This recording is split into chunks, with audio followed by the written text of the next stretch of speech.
Over the great Mississippi River that men still sing about, over haunting jazz that erupts into laughter, over the streets named Bourbon and Canal, St. Charles and Desire, we welcome you to the city of New Orleans and the Louisiana Superdome, the site of tonight's fourth preseason game between the Miami Dolphins and the New Orleans Saints.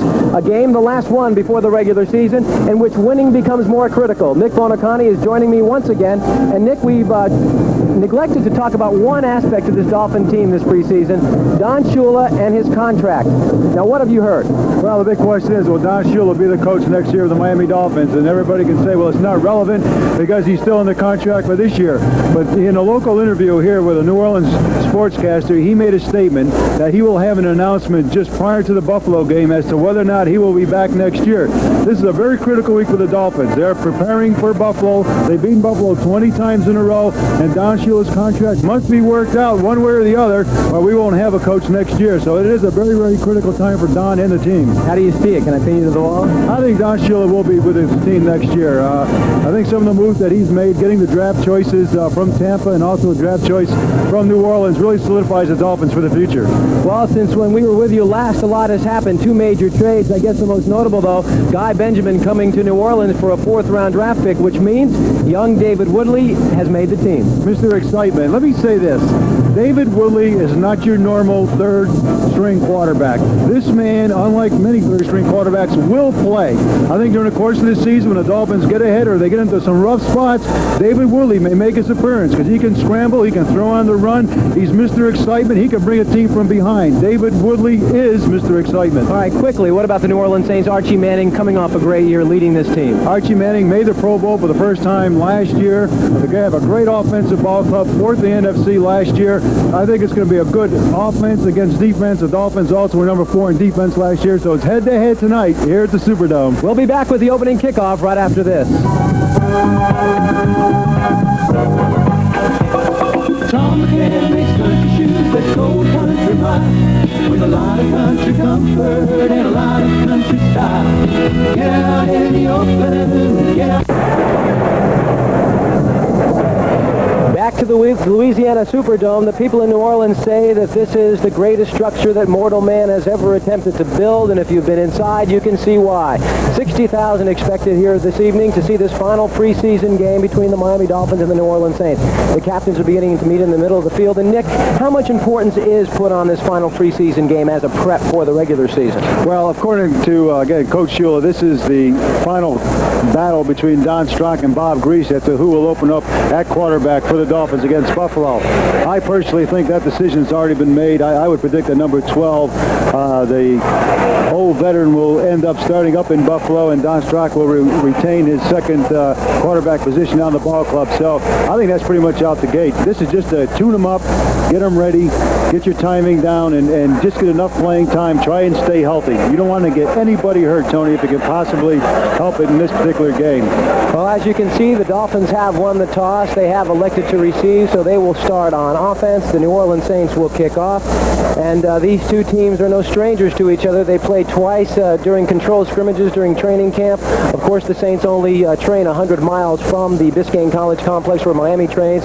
The Saints train at Dodgertown and Vero Beach. They were pretty even during that time of camp. It's incredible. They scrimmage twice. They play one preseason game, and they play in a regular season, don't they? That's right. They come back. The Saints go to the Orange Bowl on September 28th to take on the Dolphins in a regular season game. It's like playing your sister. I don't know about that, but these two teams are no strangers to each other. They know each other very, very well. Russell Erxleben will be kicking off for the New Orleans Saints. Deep for Miami will be Don Besselou, number 46, and Nick Giaquinto, number 35. And Besselou last week was put there against the Minnesota Vikings and showed people that he sure could pick them up and lay them down by bringing back the special teams after a lackluster performance against Seattle. There's a look at Russell Erxleben, the man who was the number 1 draft pick a few years ago out of the University of Texas. He's been bothered by some nagging injuries. There's a look at Don Besselou. He is the man in the middle. We're ready to go, and here's the boot. It'll be taken by Besselou at the 4. Up the right side. He's got an alleyway. He gets up to the 35-yard line, 36-yard line, finally brought down there by David Waymer, number 44. He is a second-round draft pick out of the University of Notre Dame. And let's set the Miami offense for you right now. The offensive line, the tackles, Bob Kuchenberg and Eric Laxo, Ed Newman and Larry Little, the guards, Mark Denner, the center, the receivers, Duriel Harris and Nat Moore. The tight end tonight will be Bruce Hardy, the quarterback, Bob Greasy, the setback, Steve Howell and Delvin Williams. A 33-yard return there by Don Besselou. First and 10. The ball is at the 36-yard line. There has been a change. Jimmy Cefalo is now in, replacing Nat Moore. Greasy's going to put it up. We expected him to do this. He's going to his fullback, Hal. Had it in his hands, but hit hard there by Ray Brown, number 27. He is the strong safety. Incomplete, second down and 10, and let's set the defense for you for the New Orleans Saints. Your ends, the former Miami Dolphin, Don Reese. The other end will be Aloy Scrooms. The tackle will be Derlin Moore and Mike Folks, the linebackers. Joe Fettersfield in the middle. He's flanked by Ken Bordelon and Reggie Mathis. The cornerbacks, Clarence Chapman and Ricky Ray. The safeties, Ray Brown and Tommy Myers, the all-pro. Number 37 is your free safety. Second down and 10 from the 36.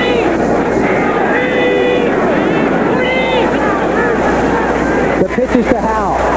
Has a little trouble getting outside. There is a flag down on the play.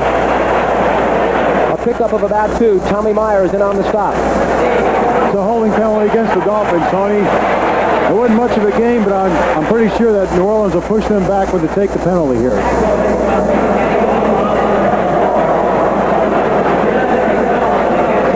It looks as if it is going against the Dolphins.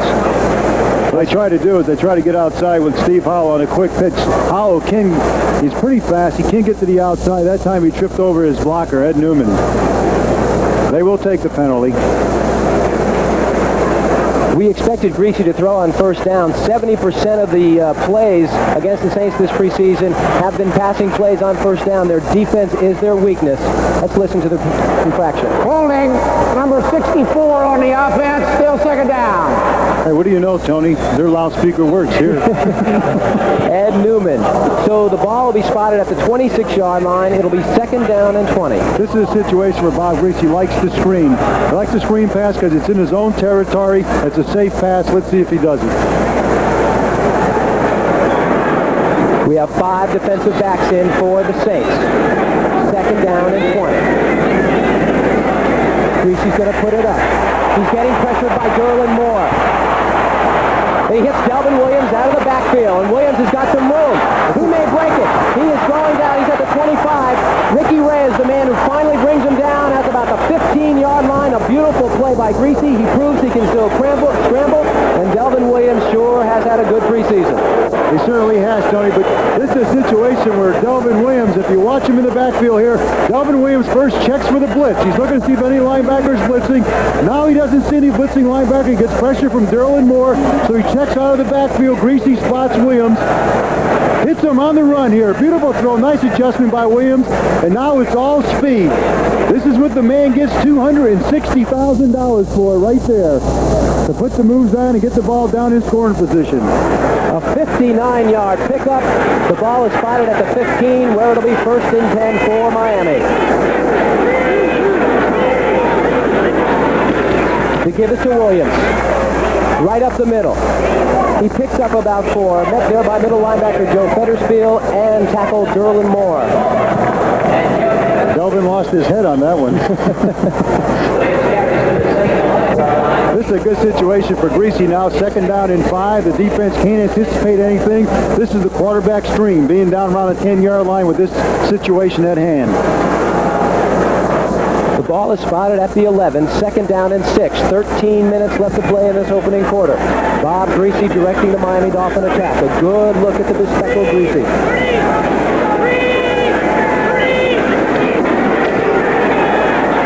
Greasy to the air. He's looking for Howell. Oh, through his hands. Wide open.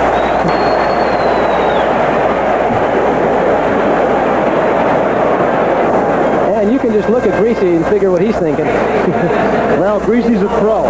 He's thinking the ball should have been caught, but that's the last you'll hear of it. You never hear Greasy go in the huddle and complain about a dropped ball.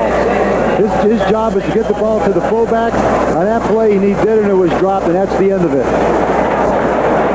3rd down and 6. The ball is at the 11. We've had a change in the backfield. It's Tony Nathan and Nick Giaquinta. Uriel Harris and Jimmy Cephalo are your receivers. Offside Saints. Flag on the play. Greasy to Nathan. Enough for the first down inside the 2. Forced out of bounds by Clarence Chapman. Well, let's see if Greasy coaxed him offsides. Oh, no question about it. It's offside New Orleans. It'll be refused. It'll be a Dolphin first down on about the 1.5-yard line. Now, Greasy loves to throw against the Saints, but so don't the entire NFL. Number 74 on the defense. Penalty is declined. It's first down. Coming into this ball game, one of the great concerns of the New Orleans coaching staff was their defensive secondary. It's been very, very weak. They've had Dave Waymer, the second-round draft choice from Notre Dame, trying to break into the lineup, but he can't do it, so it's basically the same defense as last year, which was not very good. 22nd overall in the NFL last year. Williams and Howe are back in the backfield. Double tight end for Miami. The give is to Howe. He's not getting anywhere. I'm not sure if he picked anything up. He was met by Ken Bordelon and Don Reese, Derlin Moore, and on the bottom of the stack. That time, Steve Howell did not use his eyes running the ball, Tony. He just went in there and turned his back to the line of scrimmage. Had he saw the pole, it was off to the left. One step more, and he would have been in the end zone. 2nd and goal, the ball at the 1. I'll look for Delvin Williams here to carry the ball towards Bruce Hardy. Let's see what happens.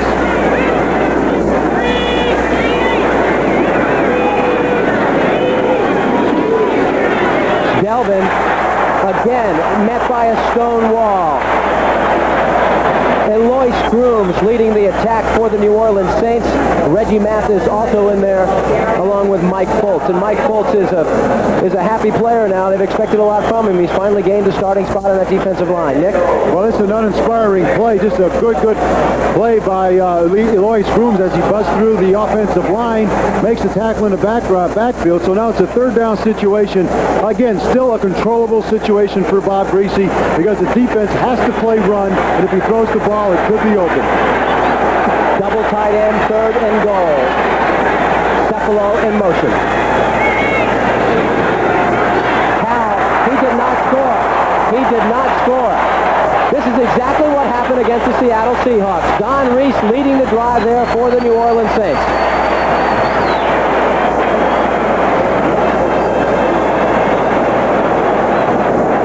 Well, the applause by the fans tells the story. They didn't make it. It's a 3rd down, 4th down situation now, 1 yard to go. The Dolphins now, it's almost a matter of pride to try and get the ball over by running the football. This has got to be a concern. The New Orleans Saints defense was 23rd in the NFL against the rush last year. 4th and goal. The people are on their feet here in the opening moments of the first quarter. Touchdown Miami. Did they call it? No, they didn't. They didn't call it. Steve Howe.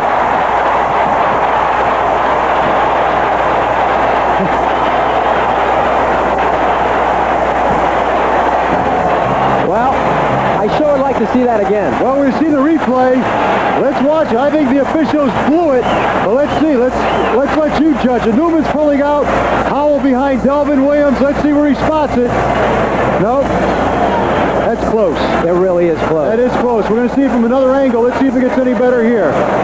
You see Ed Newman pulling out. Delvin Williams making a block. Howell taking the ball from Greasy. Let's see if he breaks the imaginary line. Can't tell. Fine play there by Derlin Moore. 1st down and 10. The ball is at the 1. The give is to Tony Galbraith over the right side. He's taken down by Gerald Small and Rusty Chambers. We will now set the offense for you for the New Orleans Saints. J.T. Taylor, Stan Brock are your tackles. Emmanuel Zanders and Robert Woods are your guards. John Hill is the center. Tinker Owens is at one wide receiver. He's replacing Wes Chandler.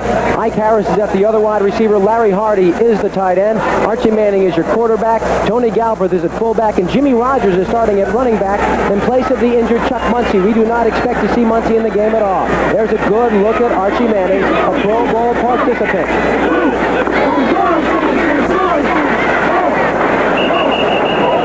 The give is to Rogers.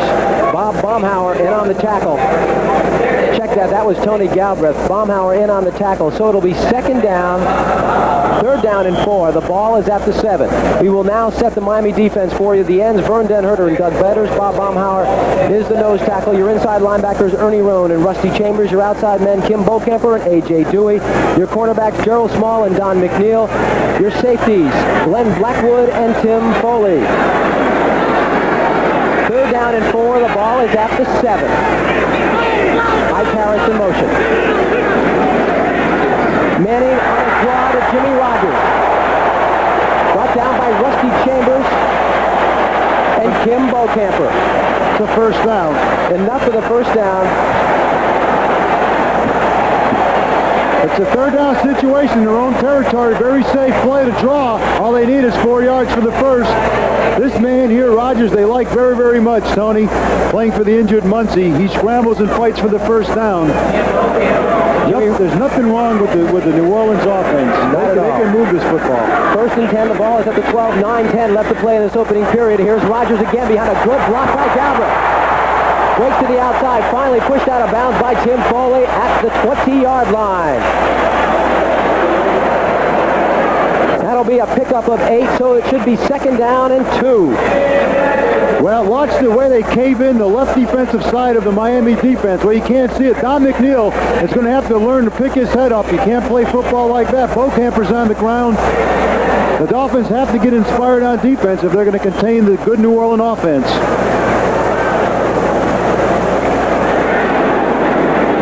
9:04 left to play in this opening quarter. It's first and 10. The ball is at the 25-yard line. Good passing situation here. The pitch is to Rogers again. Around the left side. Taken down by Ernie Rohn and Tim Foley. A.J. Dewey also helping out on that play. Jimmy Rogers' claim to fame thus far as being a blocking back for Billy Sims at Oklahoma for 2 years. He's not the singer, is he? No. No, okay. Okay, a pickup of 3, so it'll be second down and 7. The ball spotted at the 28-yard line. There's a good look at Don Shula along with John Sandusky. Bill Arnsparger standing next to Sandusky. Arnsparger giving the defensive signals to his linebackers.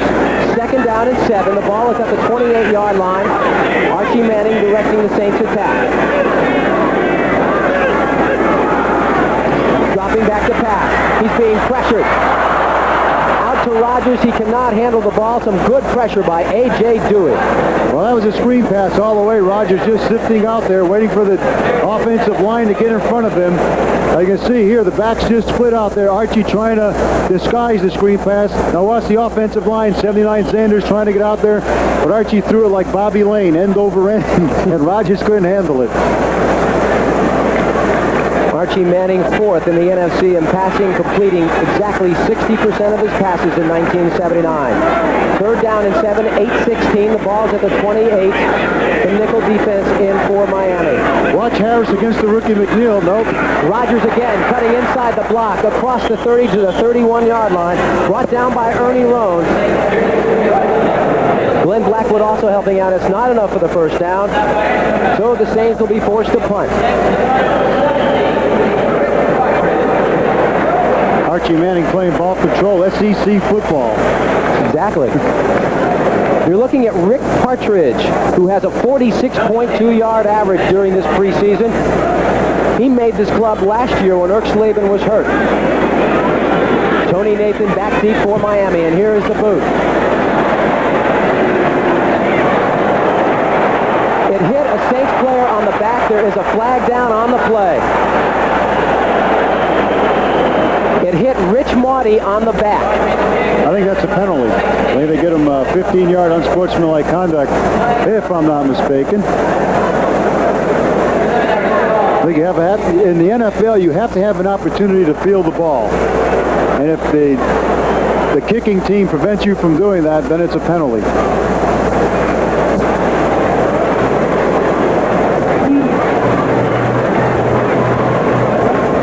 Let's see what the officials are going to do here. Here's another look at it. See if we can spot it here. It hits the only Saints player in the area. Yeah, it's a 15-yard penalty. Unsportsmanlike conduct, I believe the call will be. Fair catch interference by the kickers during the run. So the ball will be spotted at the 46-yard line. It'll be first down and 10, and with 7:29 left on the clock, we'll return after this timeout.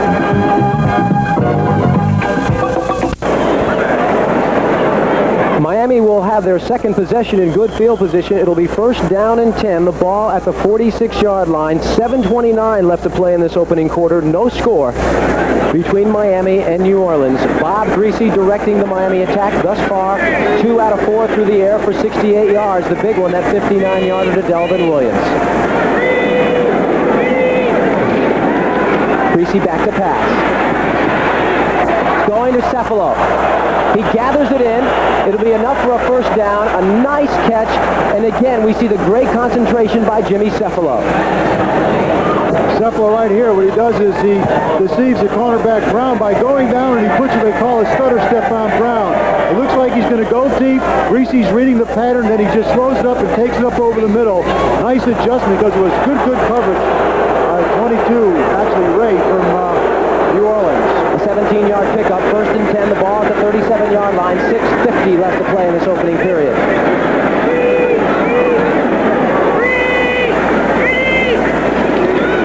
To give us to Williams.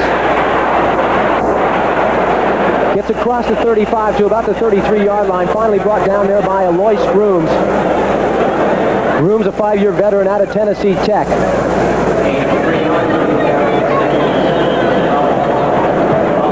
They're calling it a pickup of 3. The ball at the 34. It'll be second down and 7. The ball again at the 34-yard line of the New Orleans Saints. The difference between Delvin Williams this year and last year, Tony, is the acceleration he gets that football. I think the fans, if they watch the way he starts, he really looks like a different ball player.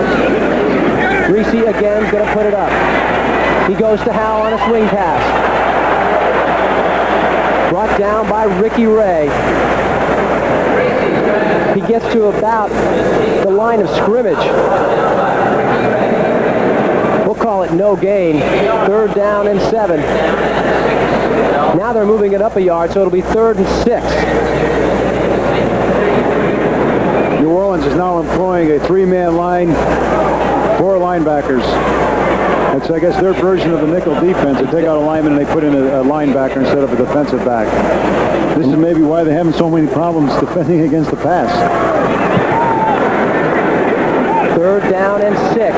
5:21 left to play in this opening period. Adrisi again to the air. A flag is down. He hits Cephalo. It'll be enough for the first down, but there is a flag down on the play. Holding against Miami. So that will nullify that completion. Let's see if we can spot it here. When you get to the 4th game of a preseason package here, these are the type of things you like to eliminate. You try to eliminate the holding penalties. You try to eliminate those things that stop drives. Because when you go into the season, you like to have those things behind you. Holding number 35 on the offense. Still 3rd down. Nick Giaquinto. Looks like Nick Giaquinto made this ball club, although there's one more cut to go. If you count the number of offensive backs, he seems to fit in. The ball is put back to the 43-yard line. 3rd and 16. Greasy thus far. 4 of 6 through the air for 86 yards. 5:12 left to play in this opening period. And the Dolphins are stopping themselves. Greasy. Over the middle to Harris. Complete. Enough for the first down. Inside the 25-yard line to the 23. Enough enough for the first down, and again, it looks as if Greasy can riddle the secondary of the Saints. Well, the key right here, now watch, there's a halfway decent pass rush by the New Orleans defensive line, but the key right here, watch Greasy step up. He feels the pressure up the middle, he steps up, he gives Duriel a chance to break across the middle. Perfect pass, nice reception. Pretty good blocking by the offensive line. Well-executed play. A 21-yard pickup. Some nice blocking there. Ed Newman on Don Reese. First and 10, the ball at the 22-yard line of New Orleans. Greasy again. Going to put it up. Intended for Harris. Incomplete. And you know, Greasy might just be doing this all night because the secondary is very, very weak for the New Orleans Saints. They were 20th against the pass in 1979. In fact, they gave up an average of 22 points and 370 yards a game, which is not very impressive. Well, what happens is they're in a four-man defensive front, and their linebackers are playing up very tight, so it's almost like running against the old Pittsburgh Diamond 7. Some fans remember that defense. Real tough to run against, so why run into a stone wall where you can go over it? We'll get into this a little bit later. The Saints employ the flex defense, the brainchild of head coach Dick Nolan. 4:19, second and 10, the ball at the 22, no score, opening period. Greasy to Williams on a screen, breaks inside his blocks, gets down to about the 16-yard line. A pickup of 6, so it should be second down and 4.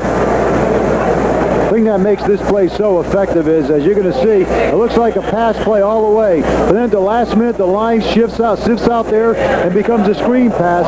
And it's usually a one-on-one situation between the offensive lineman and the linebacker. That was a good play by the Dolphins, bring up a 3rd and 3. This is the situation now, 3rd and 3, where Bob likes to go to his back coming out of the backfield. Number 22, Tony Nathan. Let's see. 3rd and 4, the ball at 16, a possession down for Miami. Blitz is on. The blitz is on. Fettersfield, Don Reese, and Reggie Mathis in to take care of Bob Greasy. Bob read it because he kept his backs in. Tony Nathan, number 22. You're going to see Fettersfield come up the middle. Mathis, number 52, come up. Nathan does make the block, but Bob, I think, very smartly eats the football because there was no place to go with it. 4th down and 11. The ball at the 23. Uwe von Schamann in for a field goal. The ball will be spotted at the 31, so it'll be a 41-yard field goal attempt. He doesn't have to worry about wind here in the Superdome. The kick is up.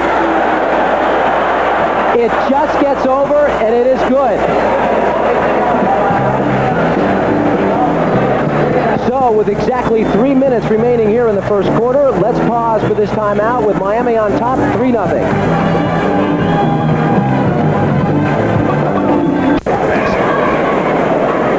That drive covered 31 yards in 8 plays, a 41-yard field goal by Uwe von Schamann, 4:29. Ticked off the clock. 3 minutes left to play here in the opening period. 3-0 Miami. There's a look at Rich Motti. He is deep, along with Wayne Wilson and Jimmy Rogers, and Don Besselou will be kicking off for Miami. Here's the boot. It'll be taken by Rogers at about his 14. He breaks to the outside, but he is brought down hard by Cleveland Green.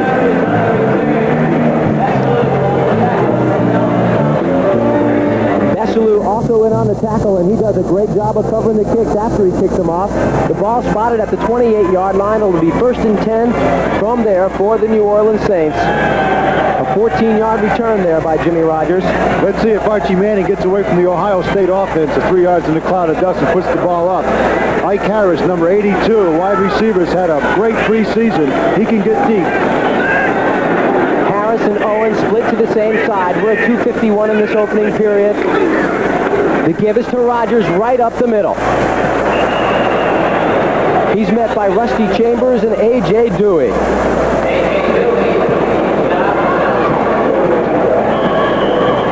The ball spotted at the 34-yard line. 2nd down and 4. 2:28 left to play in this opening period. 3-0 Miami. This is the final preseason game for both clubs. Rogers thus far in the evening, 30 yards and 5 carries. Good look at Archie Manning. Tony Galbraith. Doug Betters had him and wouldn't let him go. Finally brings him down and then helped out by the rest of that Miami defense. Looked like he had fumbled the football, but let's see.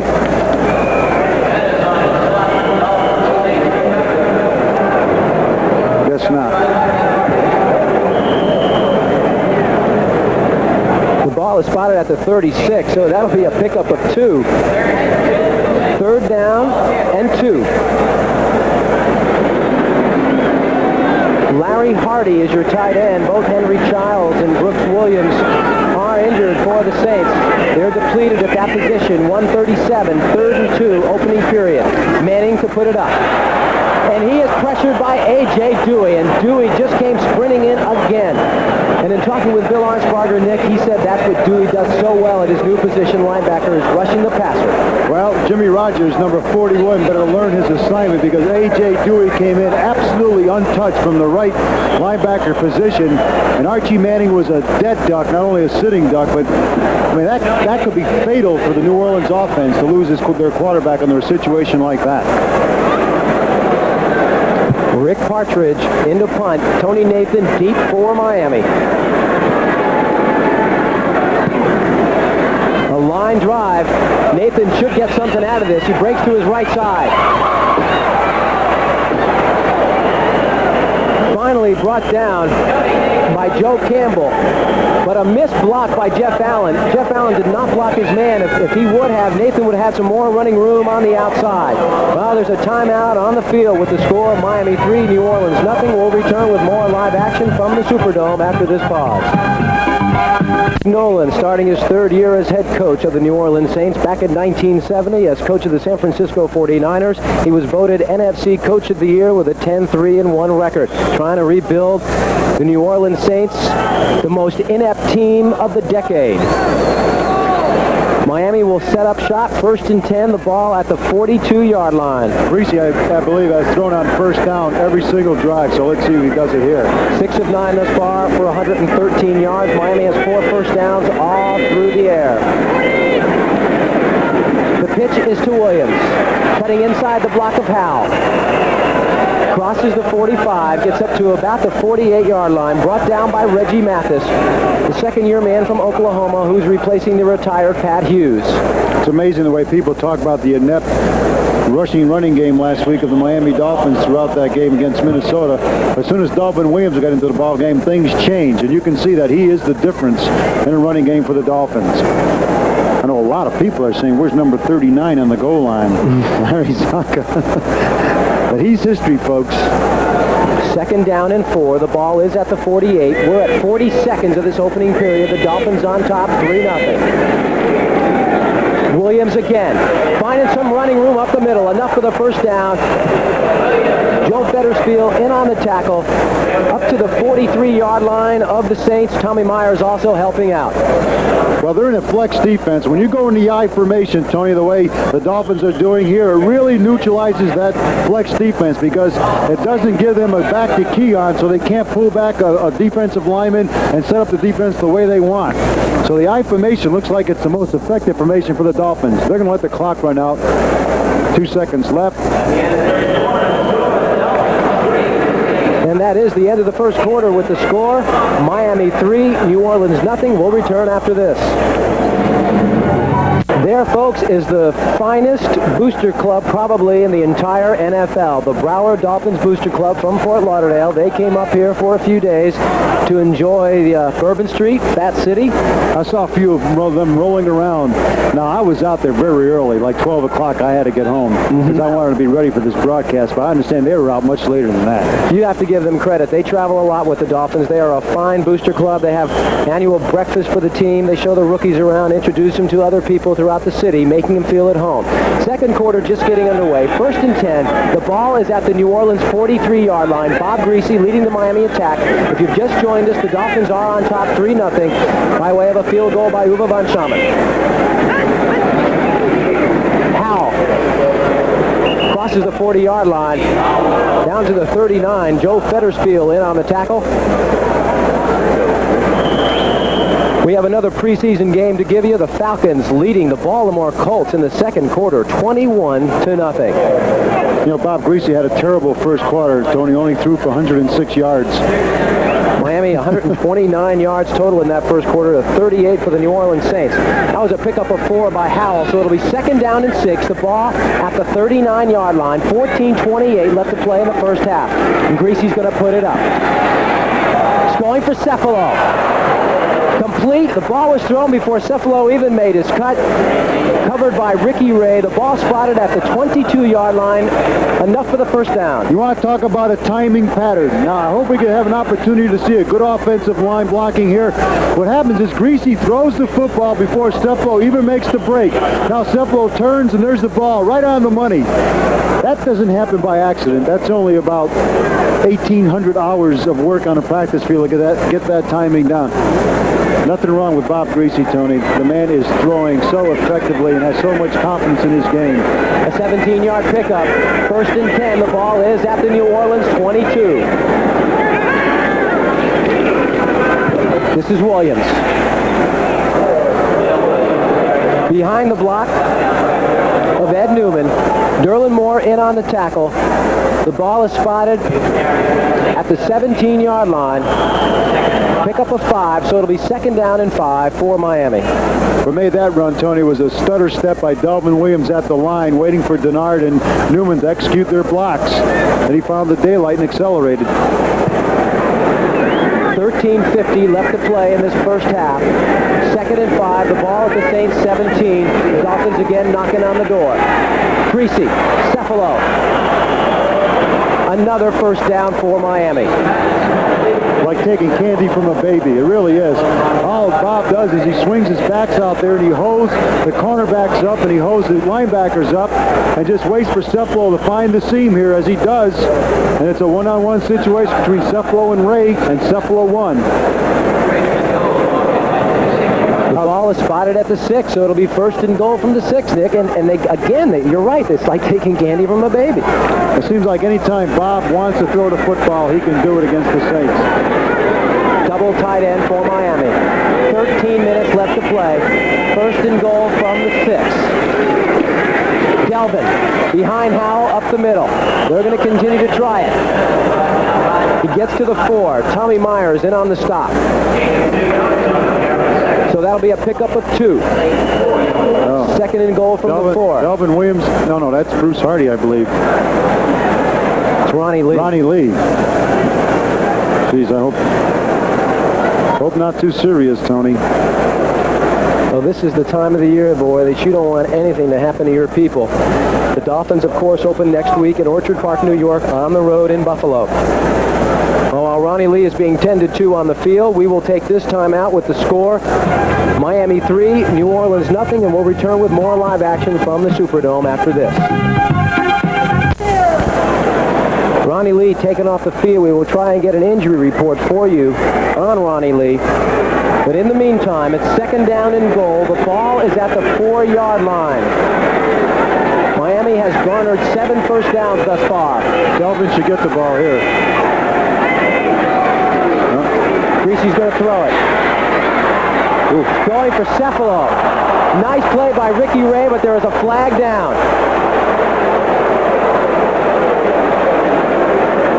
Ricky Ray, the second-year man from Norfolk State, batted the ball away, intended for Jimmy Cephalo, but it looks as if it will be pass interference. Nick? Obviously, the call by the official here is that he went over the back of Jimmy Cephalo trying to make the play. It's very difficult by this camera position here to see it. Pass interference, number 22. As you see him, they say he hit Jimmy Cephalo. Very, very close play, Tony. Jimmy Ray's pretty impressive. He's had 2 interceptions in the first three games so far in preseason. Ricky Ray, like that. Well, Dolphins first down on about the 1.5-yard line. They should be able to punch it over from here. Ronnie Lee is okay. He's back in the ball game. First and goal from the 1, 12:27 left to play in the opening half. 3-0 Miami. Delvin Williams trying that middle and just can't get through. He is met by the entire defensive front of the New Orleans Saints. Derlin Moore, Aloy Scrooms, and Mike Fultz in on the bottom of that stack. Play I like to see here, Tony, is, of course, Bob Greasy's thinking in the huddle. You have 1 yard to go, or a half a yard to go. We should make it. I mean, it's very, very easy for us to push it over, yet it's been so hard. If Bob would just fake it to one of the backs and bootleg it himself, he would walk in. But I think now it's a matter of pride for the Dolphin offensive line. I agree with you. 2nd and goal from the 1. 12 minutes left to play in the opening half. Steve Howell. What are they going to do here? Did not give it to him. 3rd down. The officials say no, and it is ever so close.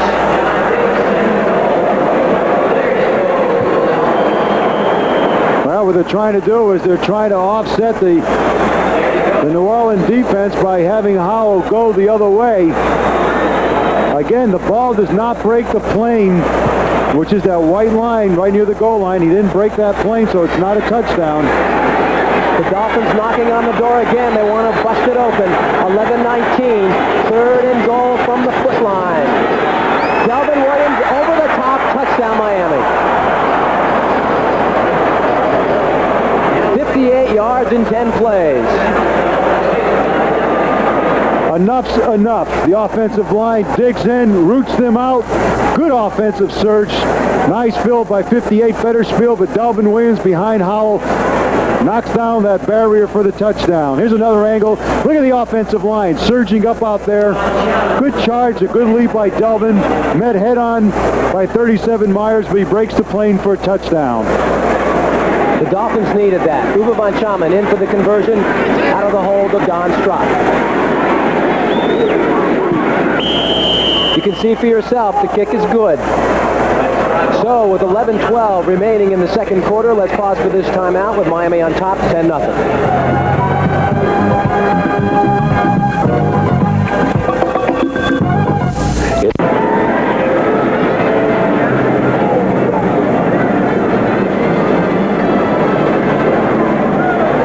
A 58-yard drive by Miami in 10 plays. It took 5 minutes and 7 seconds. The Dolphins on top 10-0. And listen to this statistic. Miami thus far has controlled the ball 13 minutes and 33 seconds to 5 minutes and 15 seconds for New Orleans. You can easily say Miami's dominating. Don Besselou getting ready to kick it off. Here it goes.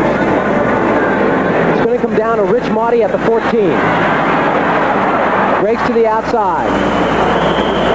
Finally taken down by rookie defensive tackle Bill Barnett at the 27-yard line. Louisiana Superdome. I always like to see this up at the interchange 163rd Street. Not bad. It was opened August the 3rd, 1975. It cost $163 million. It's 27 stories high and encompasses 52 acres. The playing surface, commonly called the Mardi Gras, seats 95,427. That's the maximum capacity. Not bad. 1st and 10, the ball at the 27-yard line. Wayne Wilson now in the backfield. The fake is to Wilson. Manning to the air. He hits his fullback, Tony Galbraith. Gets to the 45-yard line. Enough for the first down. Rusty Chambers in on the stop. A nice fake by Archie Manning. Well, Archie has to open up the offense. What he does here, it's a little play action here. Number 30, Wilson. And he's looking down deep. He can't find anybody, so he just throws to the safety valve. This is the safety valve, 34 Garber. Watch the move on Bocamper. Think to the inside, outside. Says, hey, Kim, you left something on the ground there. And here we go. It's a 2nd down and 1. The ball is at the 35. It's 2nd and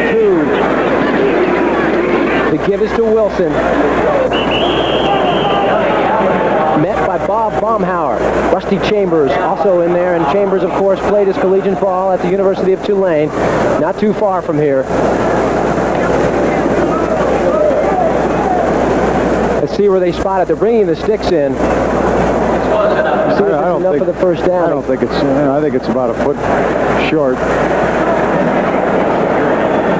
Jerry and his kids will be coming your way again as Channel 4 brings you the Jerry Lewis Muscular Dystrophy Telethon starting Sunday night at 9. Join our local co-hosts Chuck Zink and Dick Fennell along with Jerry and the Stars right here on Channel 4. Let's look at the sticks.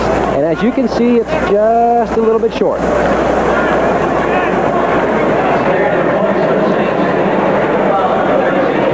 represent New Orleans with a third, and they're going to call it 1. Which, as you can see, it's third and about a couple of inches. The ball at the 36-yard line. I mortgaged my house that number 34 Galbraith carries the football in this play. They don't call him Mr. Thunder for nothing. The common phrasing for the backfield during the season is Muncie is lightning and Galbraith is thunder. Thunder and lightning. Aimed by former coach Hank Stram. A good look at Archie Manning. This is Galbraith, but not up the middle. He's going to the outside. Has enough for the first down. Up down by Don McNeil. It'll be first down for the New Orleans Saints. The ball spotted at the 39-yard line. Well, it's not fancy, but it works. When everybody's smelling up the middle, it's time to go outside, and Galbraith did. Fine block by Fred Sturt on Glenn Blackwood. Dick Nolan talking to his defensive people. He says this is the year the flex should work. 9:25, first and 10. The ball at the 39. The pitch is to Wilson. Breaking inside. Doug Betters, Rusty Chambers, Tim Foley, all in on the stop. Rusty Chambers came in, Tony, and you could hear the hit from up here. Rusty got up shaking his head because it was a one-on-one, head-on-head collision there. Pick up of 3, so it'll be second down and 7. The ball at the 42. 8:52 left to play in this opening half. 10-0 Miami. A.J. Dewey still in at linebacker for the Dolphins. Manning being pressured. Good blitz by Ernie Rohn, helped out by Doug Betters. Pushed back to the 32-yard line. Well, that's the old play-action pass. When you do something like this, a fake draw here, and what happens is Galbraith can't pick up the blitzing linebacker. Emmanuel Sanders, number 79, missed Ernie Rohn completely, and it's Katie by the barn. You know, the problem with this, Tony, is that Archie Manning has taken 2 ferocious hits in a preseason game, and I'm not saying that you got to overprotect your quarterback, but you sure want him healthy for the start of the season. Third down, 17, the ball at the 32-yard line of New Orleans. Harrison Owens split wide. The rush is on again. Complete to Galbraith. Trying to get out of that linebacker's hold of Rusty Chambers and Kim Bocamper. 3 of them were around there. The cornerback was also up there, Don McNeil, but he couldn't get away from it. That's not enough for the first down. Well, the fans are booing the Saints offense, and the reason that they are, it's not Archie Manning's fault, I believe. I think the game plan has been to try and run the football against the Dolphins. It's not been successful. He has to open it up, but you have to remember, 3 of his most effective weapons, Tony, are out. Henry Childs, the tight end, Muncie, the running back, and Wes Chandler, the great receiver out of Florida, are not playing tonight. The kick by Partridge to Tony Nathan. They're going to let it bounce. There is a flag down on the play, however.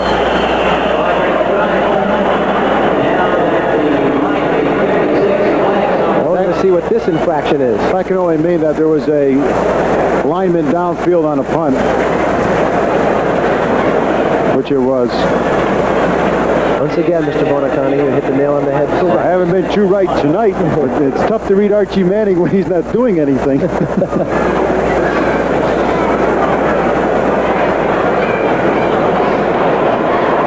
Illegally downfield too early. Number 51 of the kickers. The penalty is declined. It's a first down. So it'll be first down for Miami at the 36-yard line. And there's a timeout on the field with the score. Miami 10, New Orleans nothing. We'll return with more live action after this pause. He is in at quarterback for Miami, and newly acquired fullback Jimmy DuBose is the lone setback. The pitch is to DuBose. Around the block of Kuchenberg. He may have lost one on that play. Don Reese in on the stop.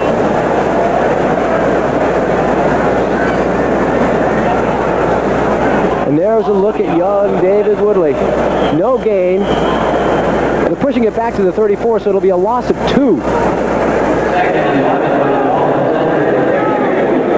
Elmer Bailey, number 88's in the lineup, Tony. He likes to go to his wide receivers. Woodley to the air, staying in the pocket. He has Elmer Bailey. And Bailey gets away from the defender. He's not going to score. Clarence Chapman let him go. Elmer Bailey, it looked like he was a little unsure. He was holding the ball out. He maybe could have scored this. What do you think? I don't know. I just think he got tracked down. Watch Woodley in the pocket here. A perfect throw to Elmer Bailey. Bailey makes a nice catch, outstretched. Look at the arc on that ball. Perfect throw. Good coverage by Chapman. Bailey here looks like he should be able to sprint the end zone untouched. Unfortunately, he's tracked down here by number 2, Ricky 22, Ricky Ray. Again, David Woodley staying in that pocket. Watch it, right over the top of that football. That's the way you want to see it. Easily catchable ball. A 54-yard pickup, and the people love David Woodley. He played his collegiate ball at LSU. First down and 10. The ball is at the New Orleans 11. Woodley sprinting to his left. Looking for Bailey, over his head and out of bounds, so it goes incomplete. It'll be second down and 10, the ball at the 11.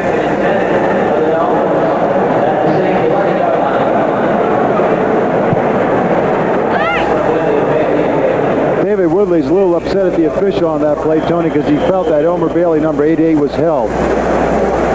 He's getting a coaching lesson from Don Shula, by the way. You are watching Dolphins 80 on Channel 4, WTBJ in Miami. Second down and 10. The ball is at the 11. Once again, the Dolphins threatening. There's a look at David Woodley.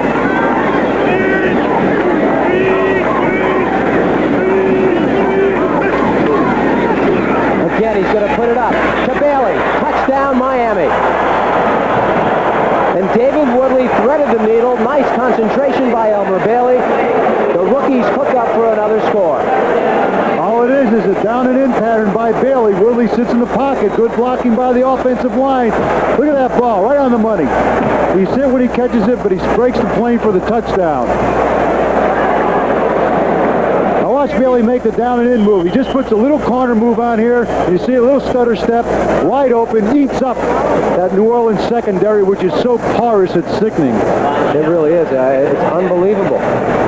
Uwe von Schamann in for the point after. Again, as you can see, through the middle. Good. So Miami now takes a 17-0 lead over the Saints here with 6:25 left to play in the opening half. Now, last week, 44 points were scored on this New Orleans defense by Detroit. Everybody here in New Orleans said, well, they got the cobwebs out. The defense has been playing pretty decent. They're going to settle down and play good football. There's certainly no evidence of that tonight, Tony. The defense has not been helped through the draft at all. Joe Campbell, a #1 draft choice of 3 years ago out of Maryland, has been an absolute bust here. Mike Boats, another high draft choice, a defensive lineman, has really not played well for them. The best player they have on a defensive line has been Don Reese, who couldn't even make the Dolphins, back when he was playing then. The secondary is porous. They try to compensate by blitzing, and it doesn't work. They're not sound. Explain. People hear about the flex defense. Well, obviously, I don't know why I really have to do it. It's not working. They're not playing it very well. They're not exactly Dallas. They don't have Dallas's personnel, and they ought to really kind of junk that. That drive, engineered by David Woodley, covered 64 yards in 4 plays. It only took 53 seconds, and the Dolphins are on top, 17-0. But I'm not even sure if the score indicates how handily Miami is taking care of the New Orleans Saints. Rusty Chamber had a little dislocation of his baby finger on his right hand, so he won't be able to hoist the beer tonight, I guess. He'll be all right, I'm sure. That shouldn't hurt him playing, should it? Well, they may keep him out. Don Besselou in to kick for Miami. Rich Marty will take it at the 13. He's going to try and take it right up the middle. And I want to tell you, he almost broke it. He almost broke it. Glenn Blackwood finally bringing him down. Nice return by Rich Marty.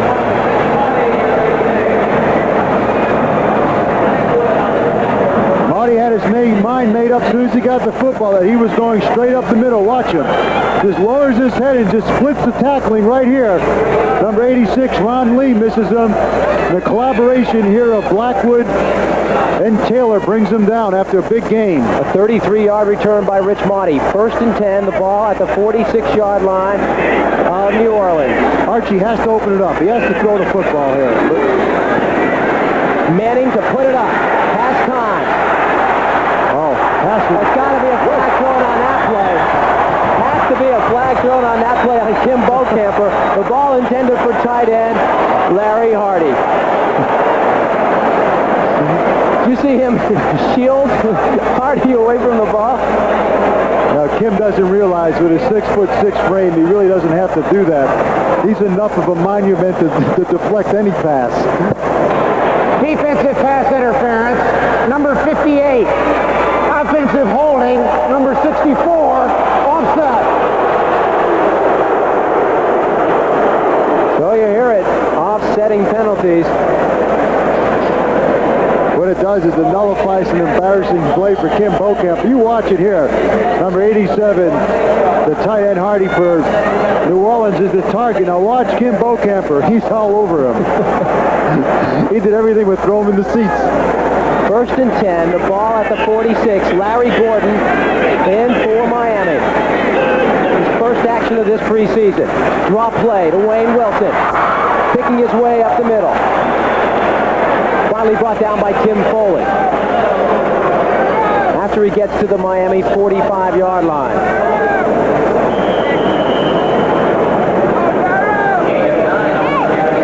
There'll be a pickup of 9, so it'll be 2nd down and 1. Channel 4's PM Magazine is coming your way September 8th, and you haven't seen anything like it. It's totally a new experience. So be sure to join PM's co-hosts Karen Kelly and Jerry Pinacoli September 8th at 7:30 and meet fascinating people who do unusual things right here on Channel 4. 2nd and 1. The ball at the 45-yard line. Wayne Wilson up the middle. Galbraith up the middle, excuse me. Bill Barnett in on the stop. Enough for the first down. We're at 5:15 in this opening half. Archie should throw the football here, Tony, on 1st down. He's had a little success on the ground. One thing that the New Orleans Saints do have, they have a wealth of running backs. Muncie and Galbraith. Now Wilson comes into the game. Rogers, they all look very effective. 1st and 10, the ball at the Miami 43-yard line. Play action.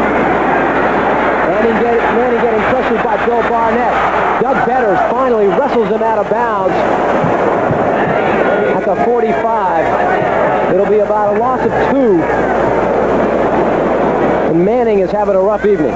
Well, it's a play-action pass here, and Doug Betters doesn't get fooled. You see Barnett, number 70, force Manning out of the pocket. Now watch Betters. You talk about speed for a big man. He really puts it on here and tracks down Manning for a loss. But the play was originally made by number 70, Barnett, the rookie out of Nebraska. I think he'll make it, Tony. I think so, too. As we said, it was a loss of 2. 2nd and 12, the ball at the 45-yard line. Ralph Ortega joins the Miami defense. Manning again getting pressured out of the pocket. A.J. Dewey was the man that brought him down. Tim Foley and Carl Barisic there to clean up. And again, the offensive line is not able to hold out the on-rushing linemen of the Dolphins defense. Well, there's a blitz on. If you watch number 50, Larry Gordon, he's coming up the middle. And A.J. Dewey here, watch him. He's fighting the tight end Hardy. He breaks off, watch. He just arm tackles Archie here, but it's good enough to bring Manning down. So that was a loss of 1. 3rd and 13. Nickel defense in. 5 defensive backs for the Dolphins, 2 linebackers, 4 defensive linemen.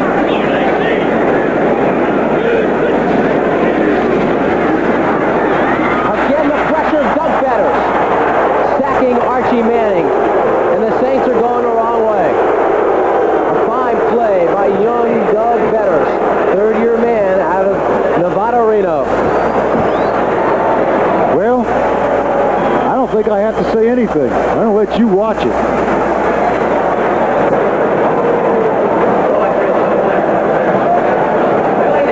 All I can say is ineffective offensive blocking. 3:48 left to play in this opening half. This is Rick Partridge getting ready to kick for New Orleans. The ball bounces out of bounds at the 25-yard line. Thus far, Archie Manning has been sacked 4 times for a loss of 24 yards. The Saints defense has been riddled, so that should just give you an indication of what type of game you're watching. Well, Greasy made it easy in the first quarter for 106 yards and put a touch on him. In the second quarter, David Woodley kept the tempo going, hitting Elmer Bailey on 3 passes. So, the Dolphins have totally dominated this game. 31-yard punt by Rick Partridge. David Woodley. Jimmy DuBose trying to go up the middle, brought down by Tommy Hart. Tommy Hart, a reclamation project for the New Orleans Saints, played for Nolan at San Francisco. A pickup of 4, so it'll be 2nd down and 6. The ball at the 29-yard line. Woodley thus far has completed 2 out of 3 passes for 65 yards. The ball is at the 29.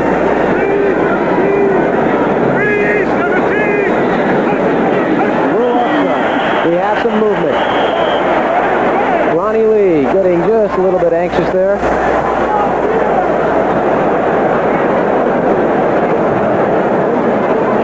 Illegal procedure. That'll put the ball back 5.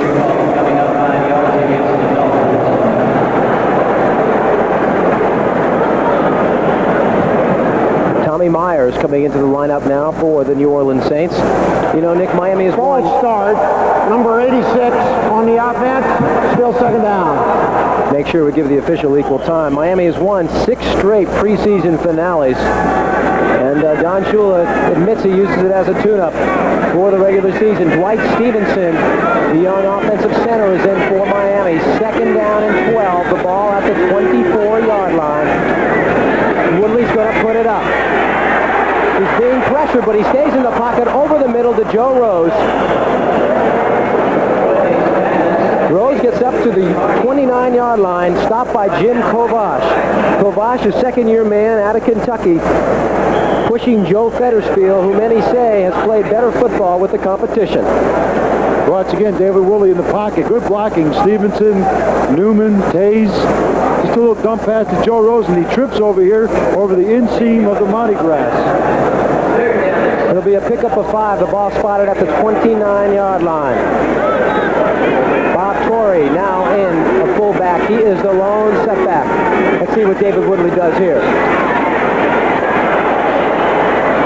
He's going for Elmer Bailey.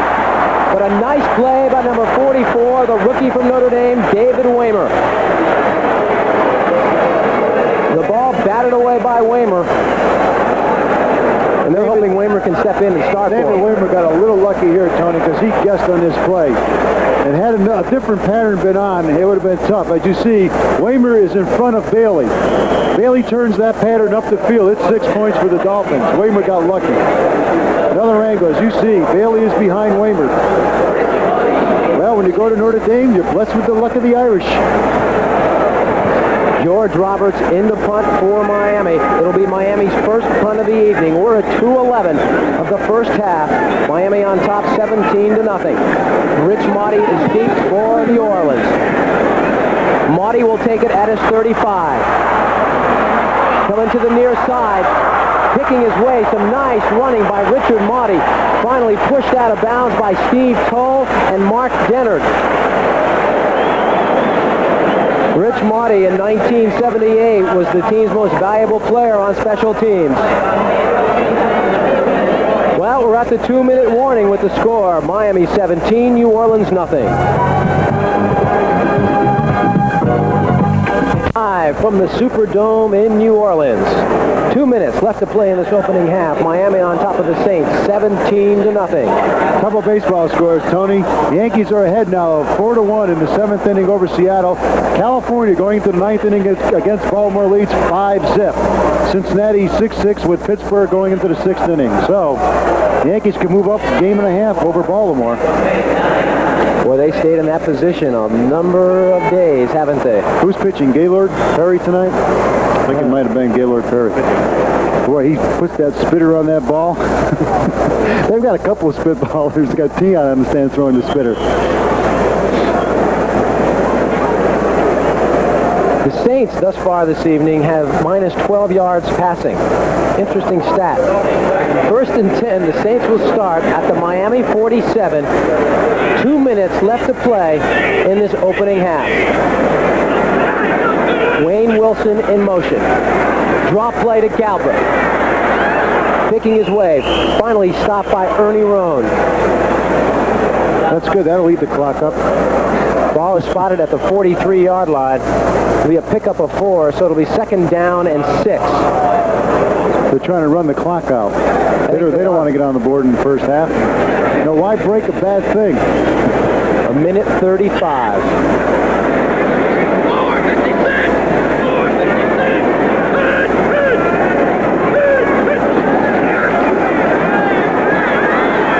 Manning, Wilson.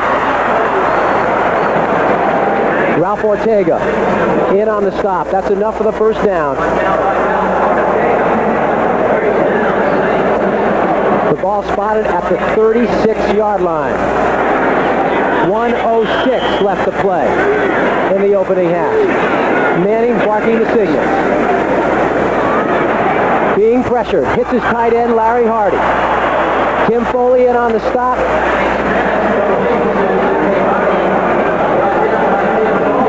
The ball at the 28, and the Saints call a timeout with 55 seconds left to play. Well, there are a lot of people out there, Tony, saying now, Archie Manning has completed 3 passes in a row. 2-minute drill is on. How come he can't do it during the regulation time before the 2 minutes? And it's quite simple that the Dolphins are very, very content right now to let them catch the football in front of them. They don't want to give up an easy touchdown. They're not pressuring the offensive receivers as they come out of the backfield. They're letting them get a little ground, and they're coming up and make the tackle. Let the clock run down as much as they can. But now that they're inside the 30-yard line, the Dolphins are going to have to tighten up a bit. 55 seconds left to play in this half. 2nd and 2. The ball is at the 28-yard line of Miami. Good baseball score here. The Tampa Bay Buccaneers and the Washington Redskins, 11-6. Tampa Bay beat them. Can't figure that one out. The Atlanta Falcons, second quarter over Baltimore, 35-7. Steve Bartkowski must be on track tonight. Manning has now completed 4 of 6 passes for 27 yards. Don Shula and Bill Arnsparger talking on the sidelines. Number 31 is Jimmy Dubose. He's the man who joined the club on Monday from the Tampa Bay Buccaneers for Gary Davis and Norris Thomas. And the Dolphins also get a number 2 draft pick. Let's see what Manning does here. 2nd and 2. The ball is at Miami's 28. We're at 55 seconds in this opening half. I think he's going to go to the tight end. He's going to his back, Wayne Wilson, who's wide open, and he can't hang on to the football. Wayne Wilson sprinted out of the backfield, did a little out pattern, and he was wide open. Well, he's working against number 58, Kim Beaucamper. As you see him, he'll come out of the backfield, working against Beaucamper. Manning only needs 2 yards, so he decides to go to him. He looks down the field, sees coverage on Harris, and he goes out there to Wilson. We plays juggler and drops the ball. You can't run with it until you have possession of it. Sound like a little league coach. 3rd down and 2. The ball at the 28-yard line. And Manning falls down. And boy, oh boy, do the Saints look dreadful. 46 seconds. What do you think? Well, I think he's going to go on a seat of his pants by himself. Now, see, this will end up in those NFL film frolics. Well, clock is ticking down. We're at 30 seconds left to play in the half. 4th and 11. Rick Partridge in to kick for New Orleans. Manning is now What happened to the hot shot field goal kicker Exerladen, or whatever his name is? They cut Garrow for this guy. And the amazing thing is, there's too much time on the clock. They'll get a 5-yard penalty. The 30-second clock ran down. They cut Garrow your premium. They had no explanation as to why they cut Garrow. Delay by the offense. We know that, ref. Garrow made 2 of 4 field goals, both 44-yarders. He missed a 15-one and a 47-yarder. Extra-Laban was 1 of 3. I guess it was a 41-yarder. Garrow was playing, was just doing very, very well, and they had too much money invested in their first-round draft choice, so they cut Garrow. Tonight, following the game, stay tuned for The World Tonight, then see the Late Show feature, The Blue Knight, the story of a shrewd Los Angeles police veteran, finally attuned to the L.A. street scene, starring George Kennedy here on 4, The Kick by Partridge. It'll go out of bounds inside the 10, and we're at 5 seconds left to play in the half. Another interesting aspect here in New Orleans, you start wondering, the people in Miami questioned Miami getting a 4th-round draft pick for Guy Benjamin. A lot of people felt Don Shula didn't get enough. You come up to New Orleans, the people here thought New Orleans gave away too much for Guy Benjamin. Well, does that tell you about their organization? That's why they're the worst team of the decade. They have not helped themselves in the draft, Tony. They just, over the past 10 years, they have more flops than any other team in the draft. Right now, going into the last cut, they only have 5 rookies on their roster. So if 2 or 3 make it, that means the draft was, again, a dismal failure for the Saints. 5 seconds, first down and 10, the ball at the 11. This will be the last play of the half. Woodley just falls on the football. So the score at halftime, Miami 17, New Orleans nothing, and as you can hear, the fans here in the Superdome don't much like what they see. We'll be back with a rather nostalgic halftime feature in just 1 minute. 1970 through 74, Miami made the playoffs 5 straight times, ironically, starting and ending up with losses in Oakland. You may recall those memories through the music or events of the times. One man who recalls it is Miami Dolphin owner Joe Robbie. Hello, I'm Joe Robbie of the Miami Dolphins. I look back on the 1970s with a deep sense of personal gratification. I am grateful to Coach Shula and to all of the players who made the Miami Dolphins the flagship franchise of the 1970s.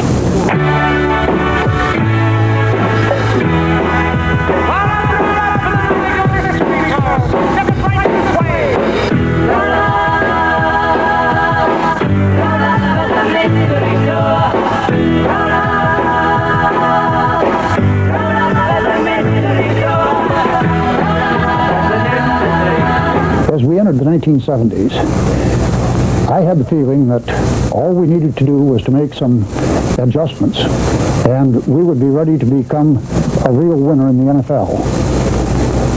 In the first 6 weeks of the year 1970, we traded for Paul Warfield on the day of the draft, so that we, for the first time, had the wide receiver who could go deep and take some of the heat off our running game.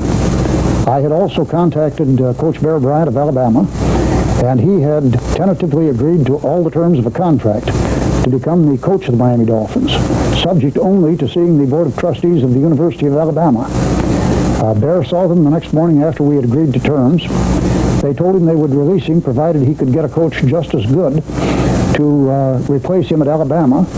He mentioned one of his former assistants, and they were unwilling to take him.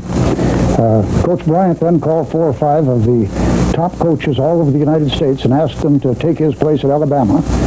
They all turned him down. I've kidded Bear Bryant since then that when the Board of Trustees told him he had to find somebody just as good as Bear Bryant, he knew that there wasn't anybody like that in college football, so he had to stay at Alabama. In any case, this was the prelude to my conversations with Coach Don Shula that brought him here as the head coach of the Miami Dolphins in the momentous year of 1970, in the first year of the merged NFL. The Miami Dolphins, one of the newest teams in pro football, went 10-4. And some of the players who had wondered why we changed coaches were the first to say that they had suddenly learned how to become winners. We went into playoffs in this, only our fifth year of football. We went to Oakland and lost a game which we might have won. We lost at 20-14, and it wouldn't have taken too much more for the Miami Dolphins to win it.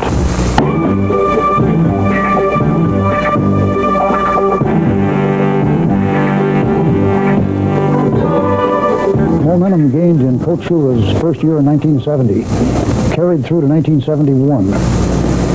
In this year, the Miami Dolphins truly came of age. We won our division title for the first time over the Baltimore Colts. We went on to win the AFC Championship in the unforgettable game in Kansas City, which went 82 minutes and 40 seconds and kept everybody's Christmas dinner on the stove burning while people watched one of the greatest football games ever played. How far, Carl? 37 right now. Harold Yepremian will attempt a 37-yard field goal.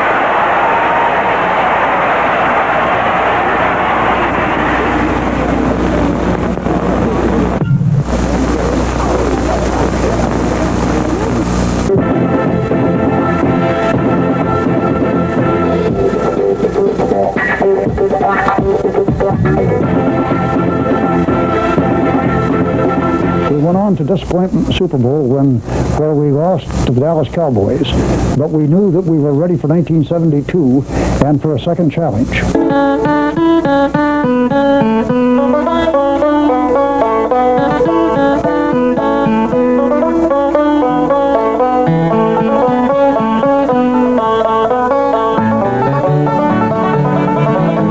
1972 was a memorable year for the Miami Dolphins. The year of the 17-0 season. The year of a Super Bowl victory in Los Angeles over the Washington Redskins. The year in which the enthusiastic carryover from the previous season caused Miami Dolphin fans to purchase more season tickets than any fans in the history of the National Football League. Many things which occurred in the 1972 perfect season were memorable, and none of us will ever forget them. The game on New Year's Eve in Pittsburgh certainly is one of them.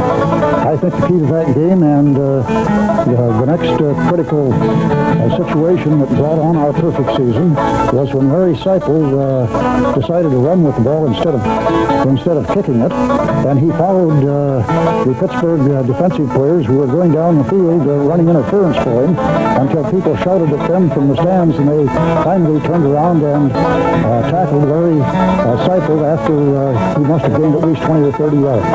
Of course, we went on and won the Super Bowl in Los Angeles to give the Miami Dolphins a Super Bowl championship in the 7th year of their existence. This was the day that Harold Yepremian turned quarterback in the final minutes of the game in which the Dolphins had been leading 14-0. I said to Garrow afterwards that I regretted I'd told him the year before that quarterbacks make more money than place kickers, because he turned quarterback on me in that game. Nevertheless, the 17-0 season and that Super Bowl victory, I think, will probably linger longer in our memories as the Miami Dolphins of those years than anything else which occurred. And I think this was not only great for a franchise in a city which 7 years before hadn't had a major league sports team. I think it was a marvelous experience for the Miami community. I was told by many community leaders that the Dolphins were the first to unite the Miami community behind anything.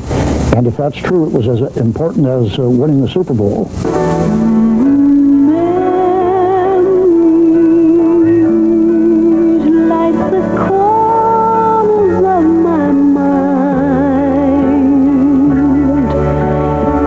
We then went into the 1973 season, which was another year of great accomplishment. This year, the Miami Dolphins won the AFC Championship for the second time.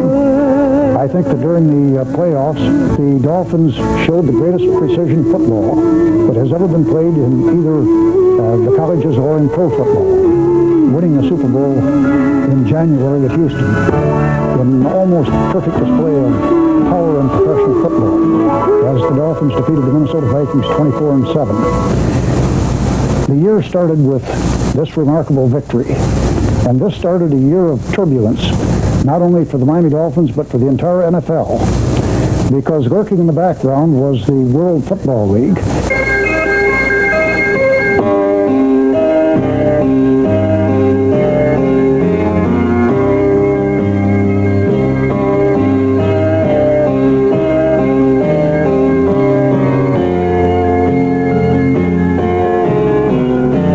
Of course, 1974 was also the year of the players' strike. It was also the year that the Miami Dolphins again went into the playoffs and stood a chance for their fourth straight AFC championship and their third straight NFL championship. But in Oakland, in a game which still is scarcely believable in memory, the Dolphins scored with about a minute and 20 seconds to go on a run by Benny Marone and went ahead 26-21, and were still deprived of victory on the next to the last play of the game when Kenny Stabler, in the process of being tackled and going down, just let the ball fly. And as luck would have it, this busted duck play resulted in a touchdown for the Oakland Raiders and ended the Miami Dolphins' dream of a third straight Super Bowl championship.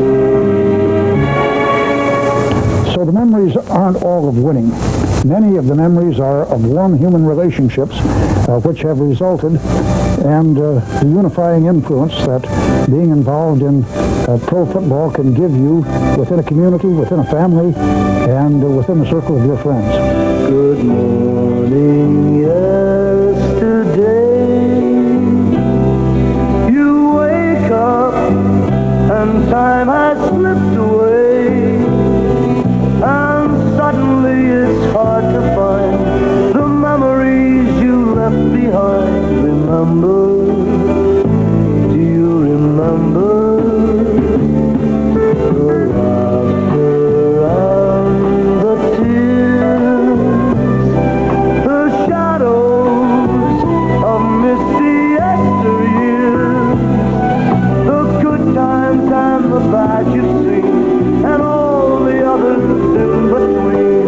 Remember, do you remember the times of your life?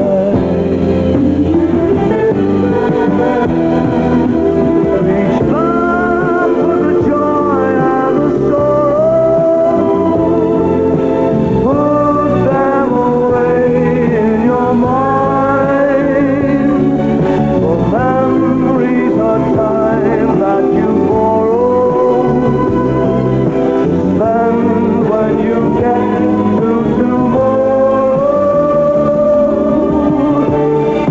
Here comes the setting sun. The seasons are passing one by one, so gather moments while you may collect the dreams you dreamed today. Remember, will you remember the times of your life?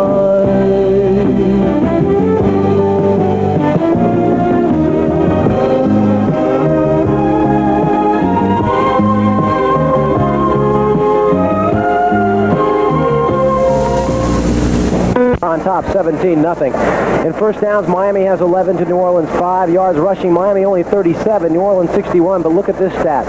Yards passing, Miami 205 to -6 for New Orleans. Total yards, 242 for Miami, 55 for the Saints. Miami 11 of 16 through the air. New Orleans, Archie Manning throwing all the time, 3 of 7. Number of plays, Miami 34 to 26 for New Orleans. And as you can see, the time of possession, Miami 16:09. New Orleans 13:51. Nick? Gee, I really feel bad, Tony. I understand there's some fans out there who are a little upset that we're criticizing New Orleans.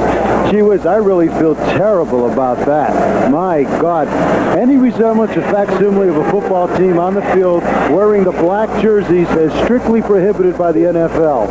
Give me a break, will you? When the New Orleans Saints start to play football, that's when we'll start complimenting them.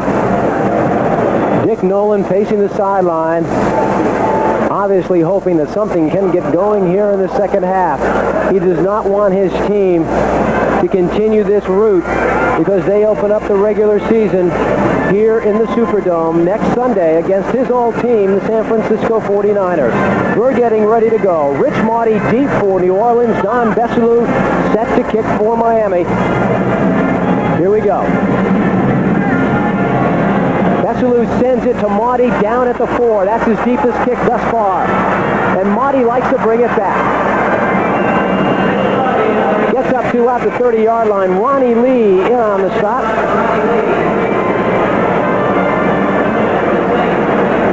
So the Saints will try and get that offense going. They didn't get much done at all in that first half against the Dolphin defense.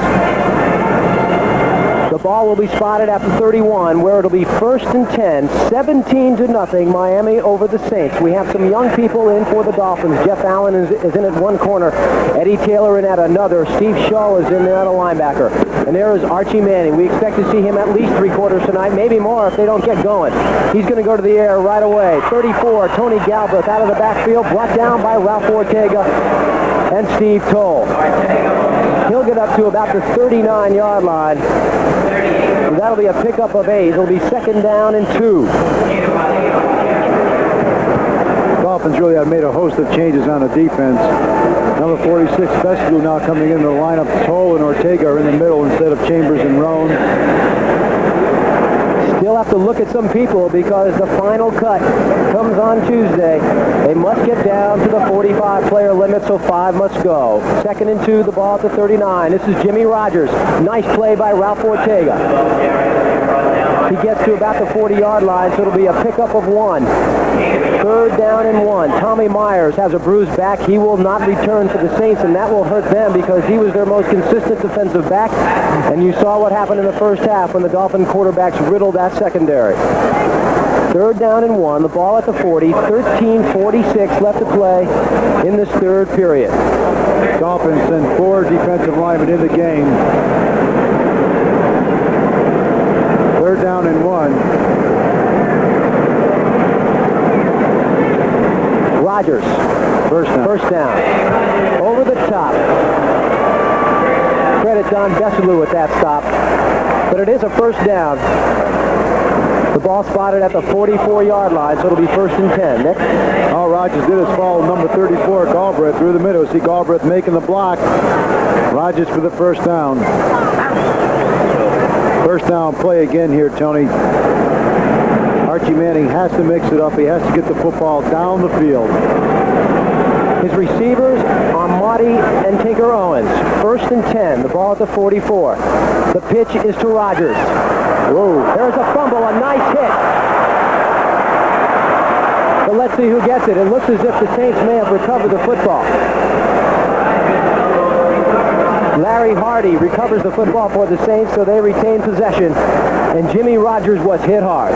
Oh, is he clever? But I'm laughing at number 83, Vern Denherter. Let's hit a replay here.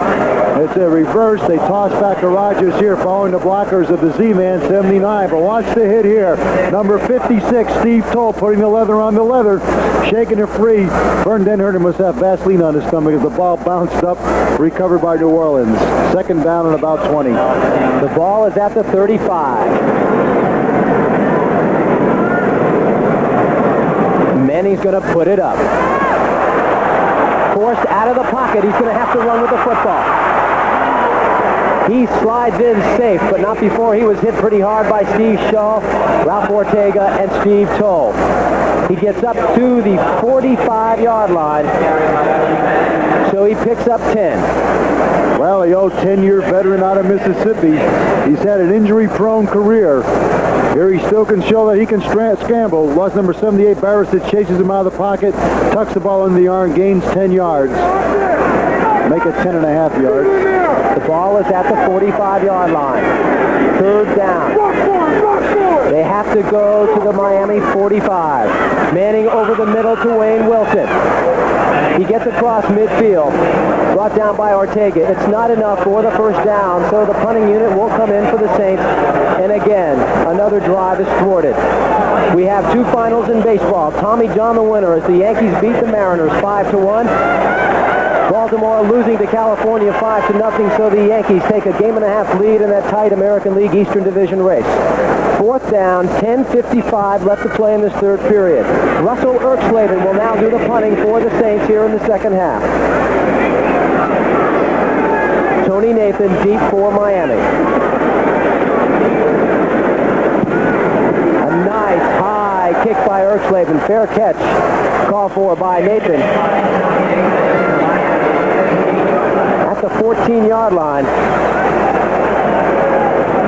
So it'll be 1st and 10 for Miami at that point. Don Strock will come in at quarterback. Sunday night at 9, tune in to Channel 4 for the Jerry Lewis Telethon. Join our local co-host Chuck Zink in Miami and Dick Fennell in Fort Lauderdale as you see your favorite stars come out, such as Frank Sinatra, Barry Manilow, Blondie, and many more. So be sure to catch Jerry and his kids on the Muscular Dystrophy Labor Day Telethon beginning at 9, Sunday night right here on Channel 4, because even if you miss a little, you miss a lot. There's a look at Don Strock calling the signal. Bob Kuchenberg is now in at a guard. 1st and 10, the ball at the 15-yard line. The give is to Torrey.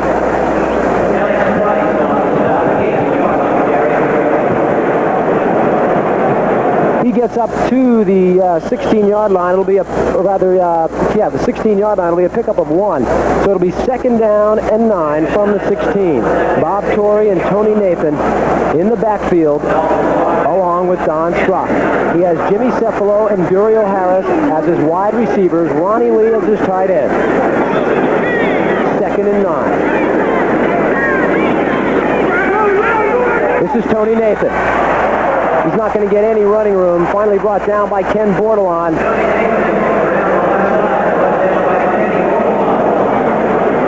No gain on the play, so it'll be 3rd down and 9 from the 16.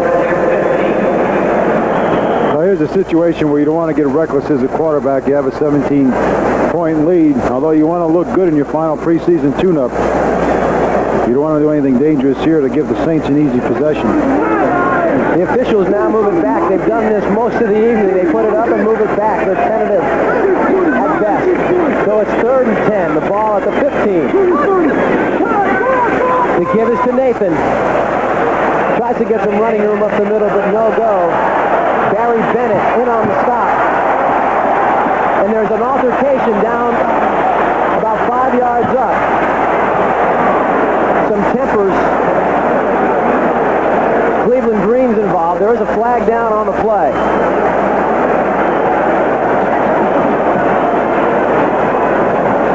Well, it might be preseason for the people watching, even the people playing, but it looks as if they're taking it a little bit more than that. Unnecessary roughness, number 61.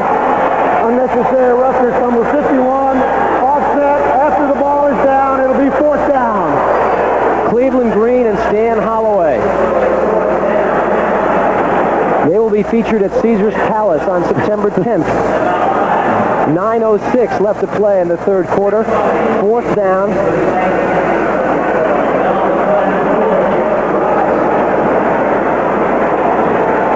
George Roberts in to punt for Miami. Rich Maudie back deep for the Saints.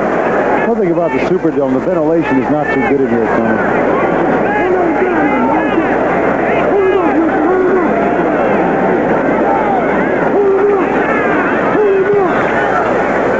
A line drive. Maudie takes it on the run, spins away from one tackler. Jeff Allen has him. And Steve Howe, Bob Torrey finally comes in and finishes him off. Jeff Allen had him first. He slipped away, and Torrey coming in to put the stop on Rich Maudie. The score, Dolphins 17, Saints nothing. We'll return with more live action from the Louisiana Superdome after this timeout. It's your last chance to discover summertime deals. Your Toyota dealers discover the deal days are almost over. People everywhere have discovered Toyotas for a lot less than they thought. So forget high. Saints will start this series on the 47-yard line of Miami. Archie Manning, 6 of 9 for 41 yards. And there is Huck Finn in shoulder pads.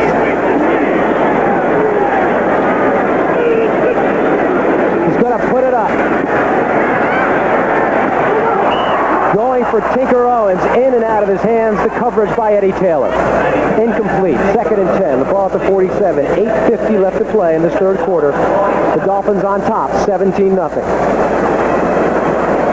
I would imagine, Tony, that with the return of Chuck Muncie next week and Henry Childs, the tight end, along with Wes Chandler, this inept offense of the New Orleans Saints will have to come to life. But I just can't believe that an offense that was so productive last year and so productive in preseason so far this year can be this stymied.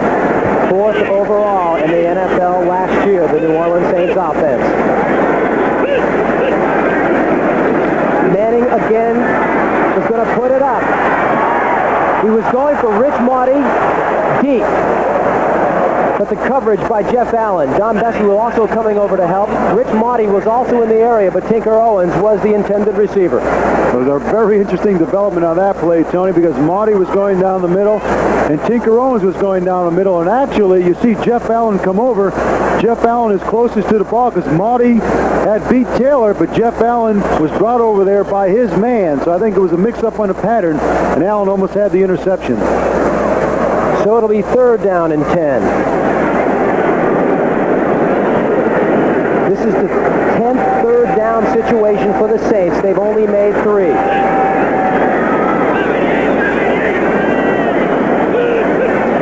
Watch the tight end.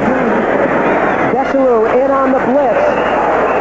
That forced Manning to throw the ball quicker than he wanted to. It was intended for Rich Maudie. A nice play by Don Besselou, so that'll bring up a 4th down situation for the Saints. And again, another series is stopped. Don Besselou standing on the line of scrimmage. You're going to see him come up from the left side, upper left side of your corner, right here. Look at this, number 46. Forcing Archie Manning to throw the ball up and over. Good contact on Manning after the ball was thrown. And the Dolphins defense totally confusing the New Orleans offense. Russell Erxleben. High, spiraling kick.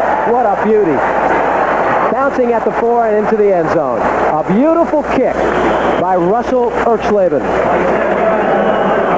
And with 8:29 remaining in the third quarter, let's pause for this timeout.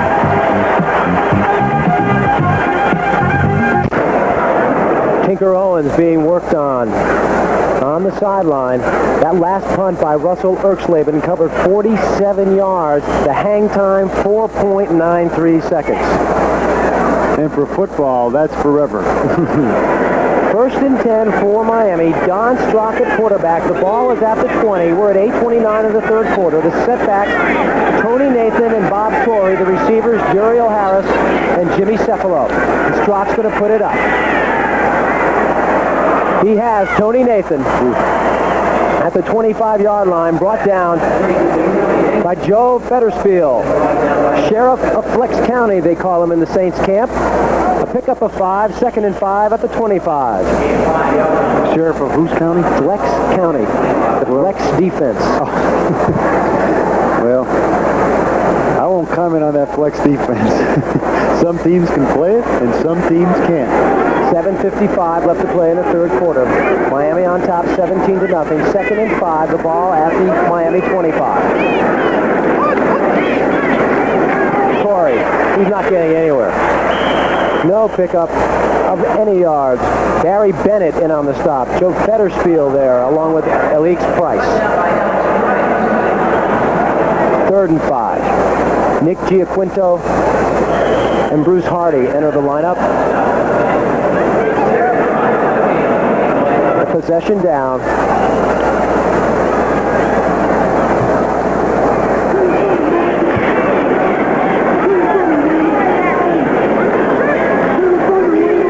Three receivers split out. There's a flag down. There was movement by Miami. The pass to Giaquinto is complete. Brought down by Joe Fetterspiel at the 40. It'll be enough for the first down, but I think there was some movement by one of Miami's receivers, which will nullify that gain.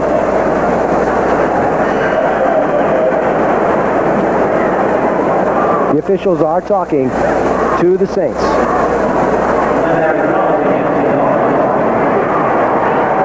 It is against Miami.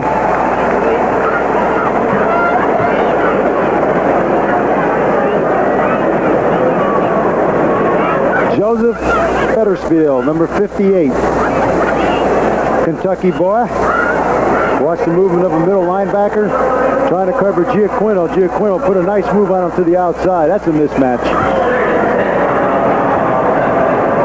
But when you're playing in that situation, you get beat. The only thing you can look for is the flag. The ball is put back to the 20, so it'll be 3rd down and 10. Strock again. He's being pressured. He's going deep for Duriel Harris. There's a flag down. It looks like Harris took the ball away from Clarence Chapman. Well, the official called pass interference, Tony, on that on Clarence Chapman.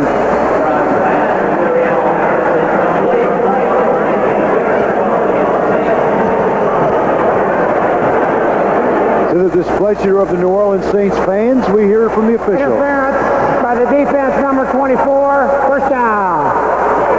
Well, when things go bad for you, they just continue to get worse. Well, Strock is just putting the ball down the field. Harris trying to out-jump Chapman on this. They're both going for the football. Let's see if there's contact. Oh, yeah, no question about it. Absolute contact by Chapman on Harris. The ball is at the Saints 45, 1st and 10. The pitch to Giaquinto. Breaks inside the block of Torrey. He fumbles the football. It's recovered by the Saints. David Waymer recovers the fumble of Nick Giaquinto.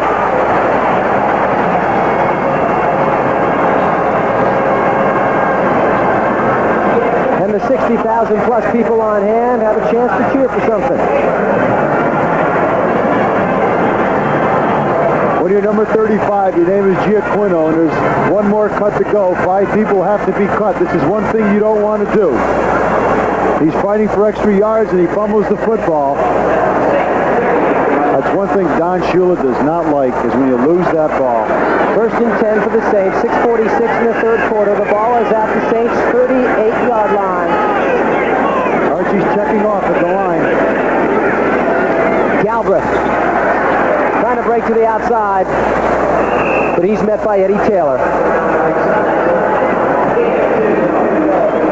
Don Besselu also coming over to help out. Ball is spotted at the 40, so it'll be a pickup of 2, 2nd and 8, 6:27 left to play in the 3rd quarter.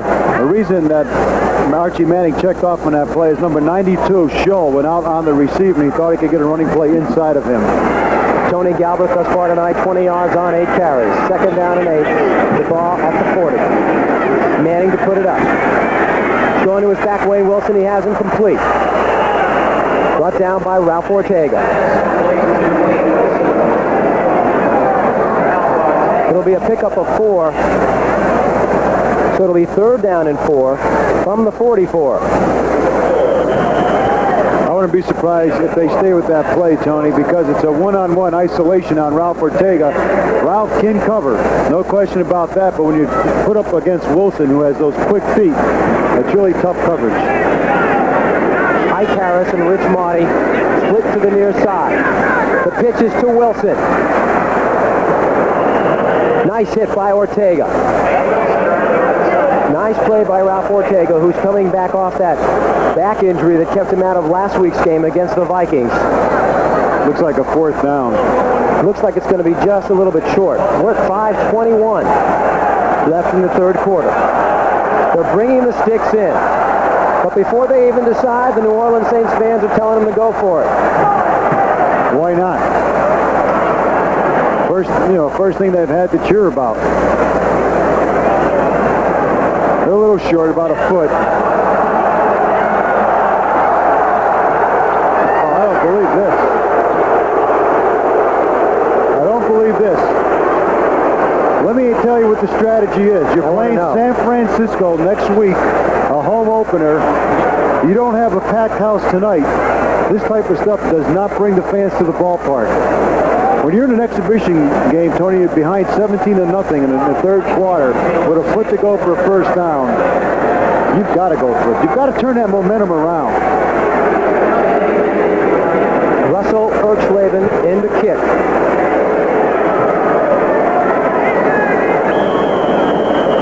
Well, maybe that's why I'm not coaching.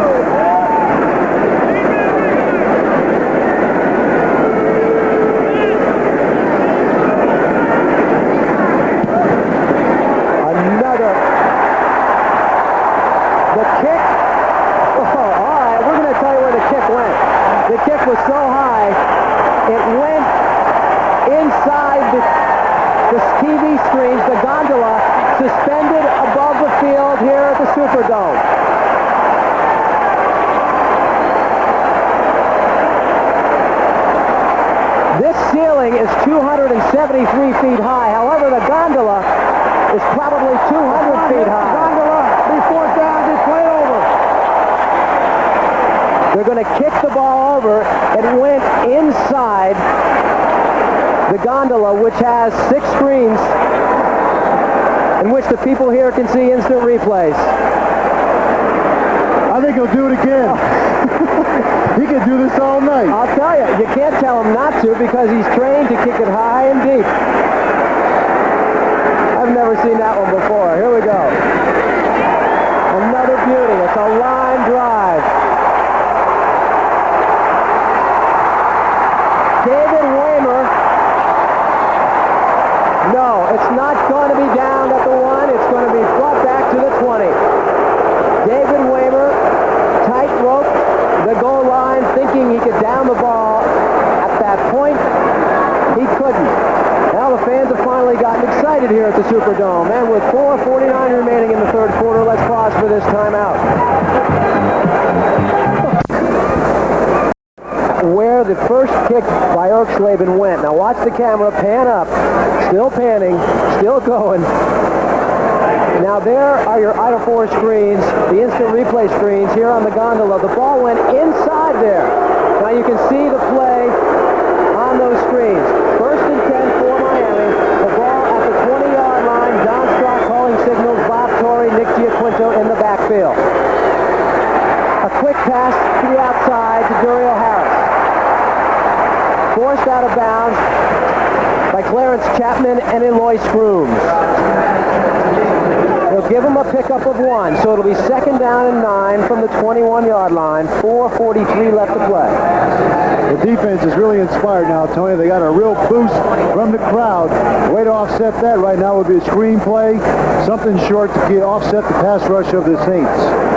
And there's a look at the Saints defense. The front 4 from left to right. That's Tommy Hart, Alex Price, Barry Bennett, and Eloy Scrooms. 58 is Joe Fetterspiel in the middle. 4:43 left to play the third quarter. Second and 9, the ball at the 29-yard line. Strock to Ronnie Lee, incomplete. The coverage by Ray Brown. You talked about momentum just a few moments ago, and it seems as if it was turned around. Very seldom do you see a punter turn it around, though. Erksleben has always been considered a great punter. No one's ever considered him to be a great field goal kicker or extra point guy. They thought the strategy, when I talked to some of the scouts from Buffalo and some other teams, the strategy would be to keep Darryl Yepremian to do the field goal kicking and let Erksleben do the punting. But for some unknown reason, they cut Darryl. Now Erksleben is shouldering both positions. Third and 9. The ball at the 21. Strock 2 of 3 through the air thus far for 6 yards. Blitz is on. He's putting it up. Duriel Harris, wide open. First down. Flag down. There is a flag down on the play. Clarence Chapman on the coverage. It's against Miami, but it was a beautifully thrown ball by Strock. Strock read that blitz coming all the way, checked off, had Duriel Harris one-on-one on Chapman, laid it up beautifully. The best friend the New Orleans Saints defense has is the yellow flag of the official.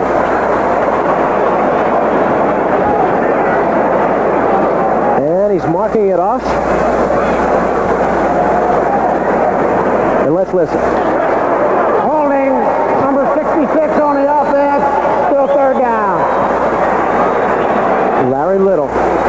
The blitz is on. You see 58, Fetterspiel coming from up the middle. You see Bordelon coming in from the outside.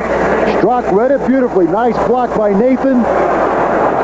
Right here. There's the holding penalty on number 66, Larry Little, as he slipped a hand in there to drag down. Trying to hold out. He was trying to hold out Barry Bennett. Third and 19. The ball at the 11. Nick Giaquinto trying to break to the outside. Finally pushed out of bounds by James Marshall at the 16-yard line. So that'll bring on George Roberts to punt for Miami. Coming up right after tonight's game is The World Tonight with Jim Brosmer and Marianne Kane, bringing you the latest local, national, and world news, along with Rich Bunky, who will have the highlights of tonight's game, and of course the incomparable Bob Weaver, who will give us the Labor Day weekend weather forecast, all on The World Tonight following the football game here on Channel 4. And hold on, folks, something may happen yet here for the New Orleans Saints.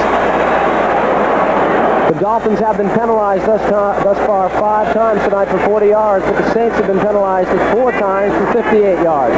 George Robertson to kick. Rich Marty deep for New Orleans. Roberts needs a good punt here. He hasn't had a good one so far tonight.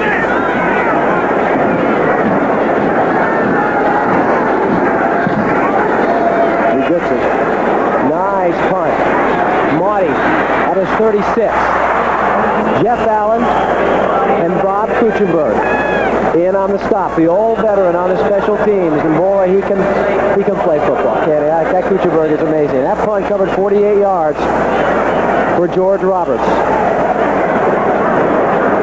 Jeff Allen made a sweet play on that, Tony. He was able to come down from the outside. He contained Marty from going to the outside, controlled his man, and came in and make the tackle.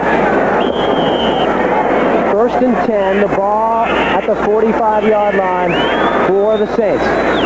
Manning back to pass. He has some time. He's going for Marty. We're calling it incomplete. Steve Shaw on the coverage. 4:05 left to play in the 3rd quarter.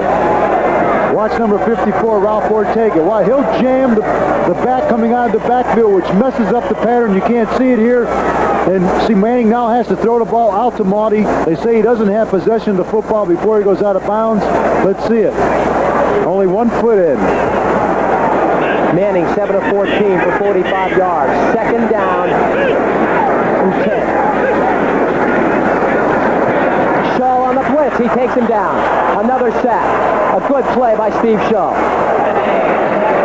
The ball back to the 34-yard line. You're going to see Shaw coming in here. Goes by number 41, Jimmy Rogers. Makes a half-hearted attempt to get him. That destroys any continuity of an offense when your back doesn't pick up that blitzer. Because when you pick up the blitz, it puts one-on-one coverage from those wide receivers on the defensive backs. The nickel defense in for Miami. 3rd and 21. The ball at the 34-yard line.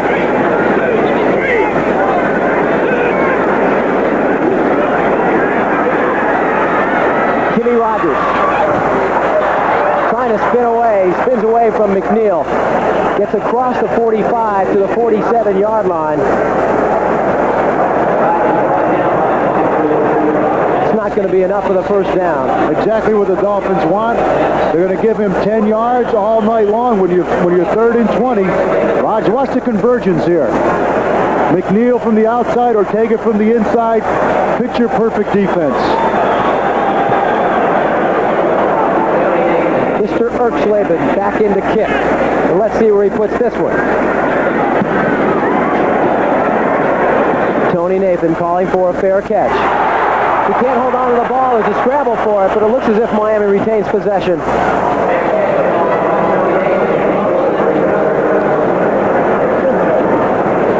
It will be Miami's ball.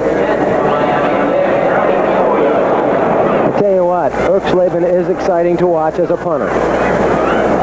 He had some nagging injuries. He spent the summer with Glenn Blackwood. He and Glenn are close friends. Yeah. Okay, 1st and 10. The ball at the 24-yard line for Miami.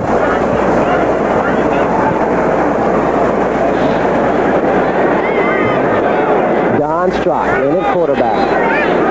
Steve Howell and Nick Giaquinto in the backfield. Uriel Harris and Jimmy Cephalo are your receivers. The pitch is to Giaquinto. Gets up across the 30, brought down by Ken Bordelon. Giaquinto reminds me of a tailback that played at Princeton. I mean, he looks like he doesn't have that great speed, but from the old single wing formation, when he used to gain 4, 5, 6, and then break one for 10. I know Carl Tassif really, really likes Nick Giaquinto. He does everything that he's asked to do. That was a pickup of 7. 2nd and 3. The ball at the 31-yard line. 2:09 left to play in the 3rd quarter. Steve Howell. Oh, he is hit. Reggie Mathis and Joe Fetterspiel in on the tackle. A loss of 1, so it'll be 3rd down and 4 with the ball at the 30. Tony Nathan enters the lineup, as does tight end Bruce Hardy. Tony, a fellow who really has not been that impressive in preseason. I talked to him today, he's been number 22, Tony Nathan. I mean, I think there's a lot of ability hidden in that man that hasn't been shown yet. And sooner or later, he's got to produce. 3rd and 4, Strock's going to put it up. He has Nathan over the middle. That's enough for the first down. James Marshall and Joe Fettersfield in on the tackle. The ball is spotted at the 46-yard line of the Miami Dolphins. A 16-yard pickup. The man King run patterns. You know, he had such a great career at Alabama, and everybody thought when he came into the league, one thing that the rap was on him was that he wouldn't play hurt, but that hasn't been the picture here in Miami. He has super ability, and for some reason it's been held back, and he really has to open up. 50 seconds left to play in the 3rd quarter. 1st and 10, the ball at the Miami 46. Steve Howell. He is met by that defensive front. Eloy Scrooms and Elix Price in on the stop.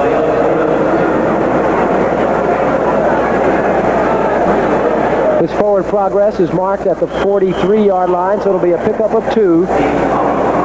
Excuse me, the 48-yard line. It'll be a pickup of 2. 2nd down and 8. Next week it's Buffalo, Tony. And I talked to one of the scouts from Buffalo down here, and they just are not happy the way the Buffalo Ball Club has played in preseason. They said they got an awful lot of weaknesses. Delam Lear, the all-pro guard, didn't even come to camp, and he said that they should be trading him sometime this week to a team. They need some wide receivers, and it's really been a very, very dismal preseason for Buffalo. So Miami may make it 21 in a row. Well, we're at the end of the 3rd quarter with the score. Miami 17, New Orleans nothing. Let's pause for station identification. Live from the Louisiana Superdome, Don Strock, 3 of 4 for 22 yards thus far. 2nd and 8, the ball at the 48-yard line. The 4th quarter just getting underway. Watch Sethrow, nope. To give it to Giaquinto, but he runs into Mr. Eloy Scrooms. This is not a typical Strock game. Strock usually likes to flood the air with balls. Really, he's going to lose a couple. It'll be put back to the 46-yard line, so it'll be a loss of 2. It'll be 3rd and 10. Tony Nathan comes into the lineup along with Bruce Hardy.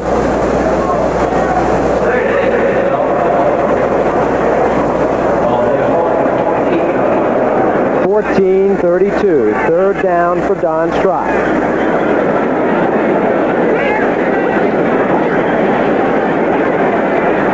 He's going over the middle to Hardy. He's got him. 1st down, Miami. Ken Bordelon in on the tackle. Bruce Hardy, the tight end, coming across the middle. But there is a flag down on the play. Which will mean it's probably holding. What happened here is there was double coverage on the outside receivers, and Bordelon was one-on-one with the tight end Hardy, and that's an absolute mismatch.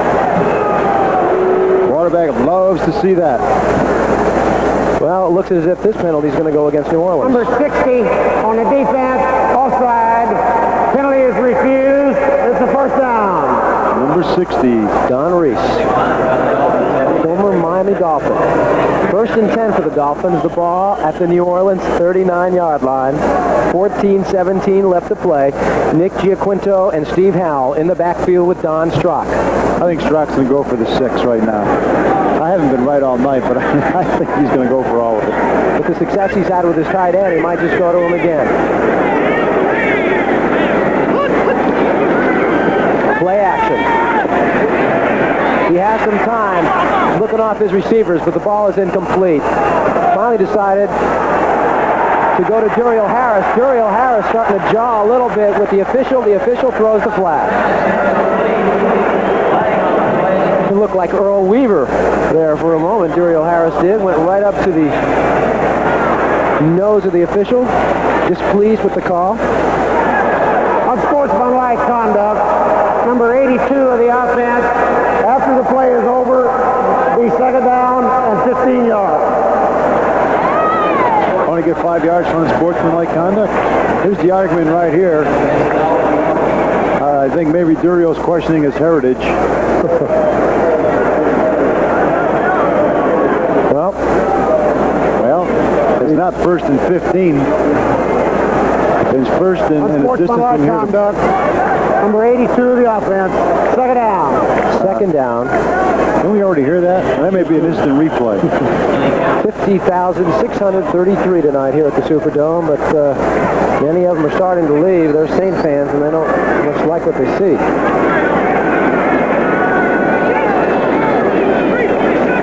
Draw.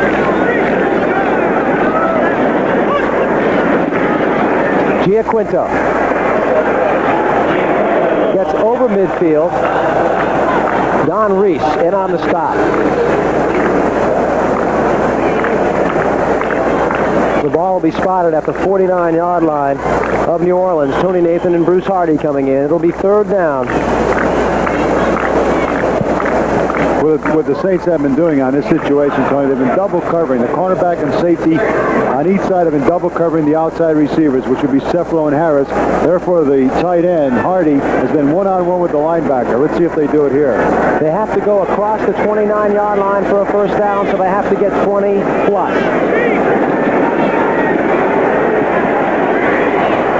A little screen to Giaquinto. He puts the ball on the ground again. Fighting for the ball. It looks as if Miami has recovered. Eloy Scrooms had it. Slipped out of his hands. But the Saints did get the football. Let's see who has it. Ray Brown comes up with the fumble. So for the second time, Nick Giaquinto puts the ball on the ground. A turnover. New Orleans takes over. And with 13:15 left on the clock, we'll return after this timeout.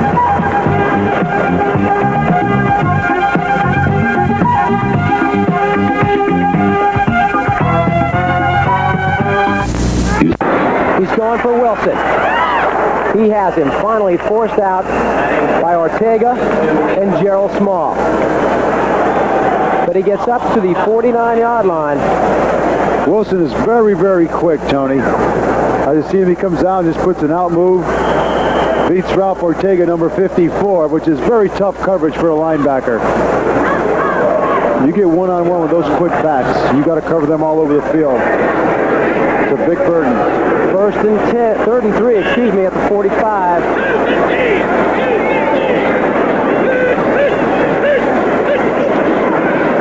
This is Wilson.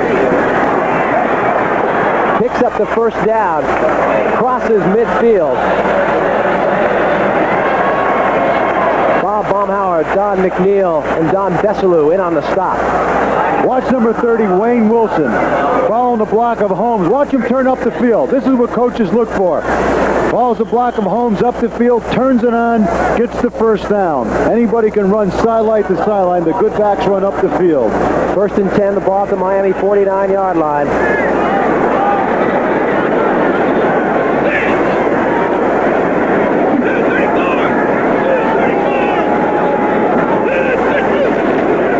Jack Holmes. Picks up about 3. Larry Gordon in on the stop along with Ralph Ortega.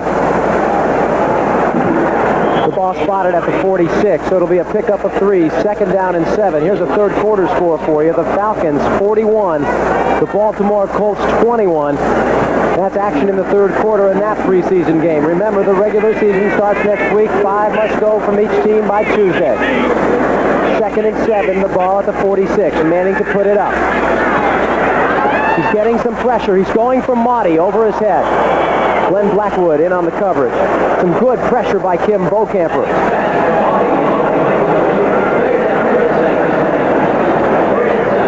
Good coverage by the Dolphin linebackers. Watch number 54 again, Ortega. Watch him in his drop. If we can catch the picture here. You're going to see him. Manning's looking. Ortega gets in the way. Good pass rush by Bocamper. Forces Manning to overthrow Motti. 3rd and 7. The ball at the 46-yard line.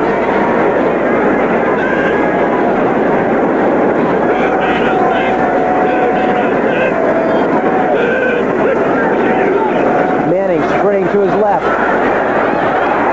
He's being forced out. Bill Barnett. He's being forced out of the pocket, but Bill Barnett was there along with Kim Bocamper. As you see A.J. Dewey coming in to help out.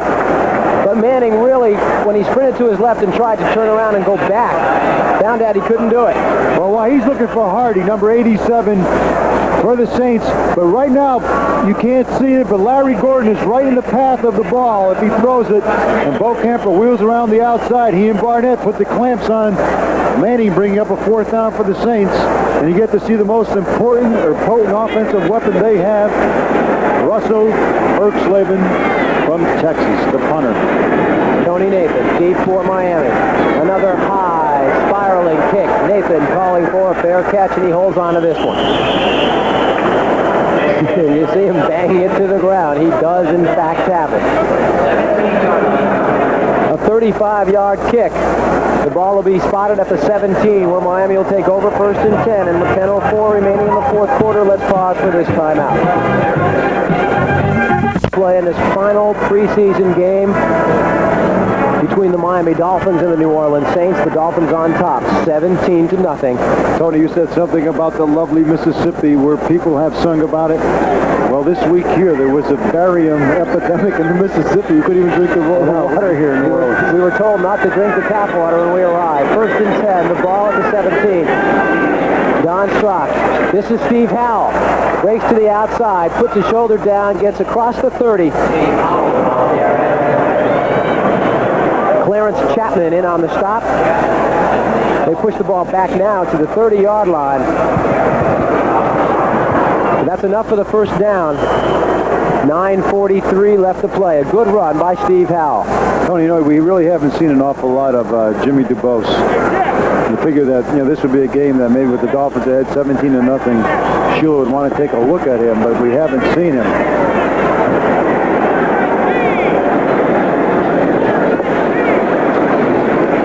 Giaquinto. Around the left side, trying to pick up some good yardage. Forced out of bounds by David Waymer.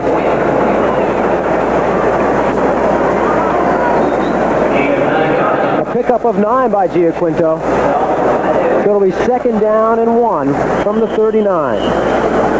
Mr. Doom will be knocking on doors on Tuesday. It's going to be some tough decisions. Well, yeah, I think the fullback situation obviously is one that everybody's concerned with. You have Tari, you have DuBose, you have Howell, and you have Don Testament, no former Dolphin who tried out this week. 2nd down and 1. See what Strock does here. Giaquinto. That's enough for the 1st down. Crosses the 40 to the 42. Be a pickup of 3. 9 minutes left to play in this game. 1st and 10 for Miami.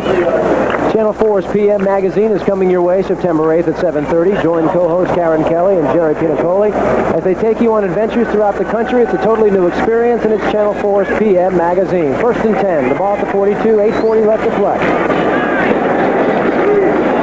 Steve Howell trying to go around the outside. Upended by Clarence Chapman. And Howell has some pretty good speed around the outside. He has good speed. Tony, you know, the thing that is, I think, is a big problem for the Dolphins is Howell is a pretty decent running back, but they really don't have a fullback. I mean, they just don't have that man who on 3rd down and 2, 3rd and 3, 3rd and 1, you can almost be assured that when he gets his hands on the football, he's going to make the 1st down or get the touchdown.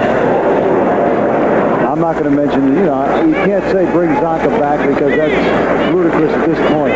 I'm not saying that, but they need a fullback. 2nd and 3, the ball at the 49. Strock over the middle. Jimmy Cephalo going over the middle and catching that ball. Fine concentration again by Cephalo. The pass is a little in front of him, but he gathers it in. Well, this is good. They've made 1st downs on running the football. They're holding the linebackers in because they're expecting to run on 1st down. Cephalo, just an angle-in pattern.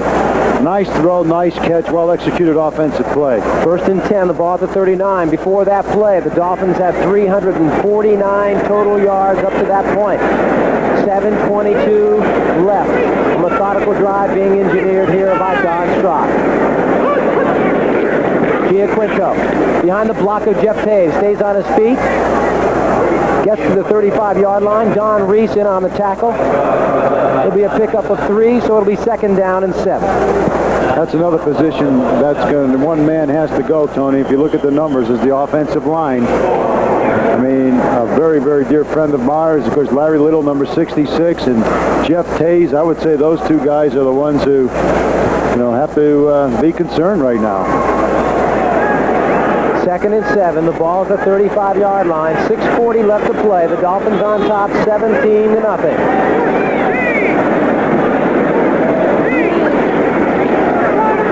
Giaquinto breaks outside, stays on his feet, picks up some ground, gets down to the 20-yard line. That'll be a pickup of 15 yards. Jeff Taves on a nice block, another 1st down.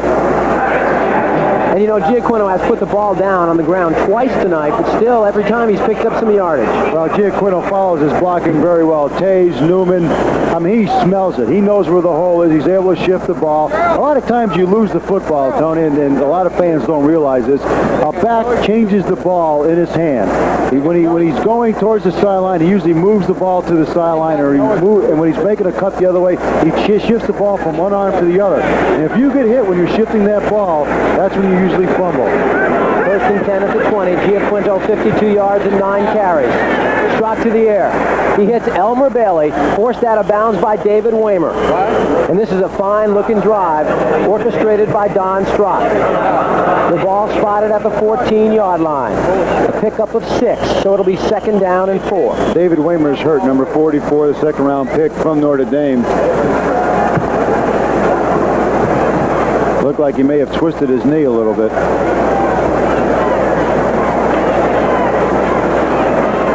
If dominance is the word in football, maybe some fans out there don't want to hear it, but the Dolphins have totally dominated this game. They've totally controlled the game, no matter who was at quarterback, no matter who the running backs were, no matter who the offensive line was. They've totally controlled the ball game. So the question you ask, I want to ask you a question. Is the AFC that much more superior than the NFC? I don't know. I do want to ask you a question, though. You said you thought that Greasy would be the starter. Yes. You still think that? Absolutely. Matter of fact, it's so reinforced in my mind that it's, again, mortgage the house question. I think if there was a question about Greasy, it was throwing out sideline patterns, and he showed tonight that he still had zip on the football. Yeah, Here we go. His play selection, Tony, is everything. That's where he's the key. 2nd down and 4. The ball at the 14. Howell and Giaquinto in the backfield. Giaquinto with the ball. There is a flag down on the play.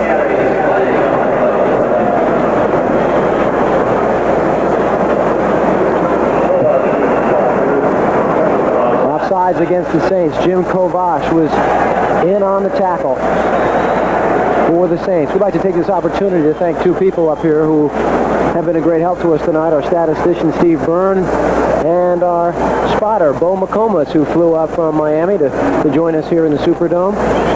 And, of course, Richard Michael Bergen.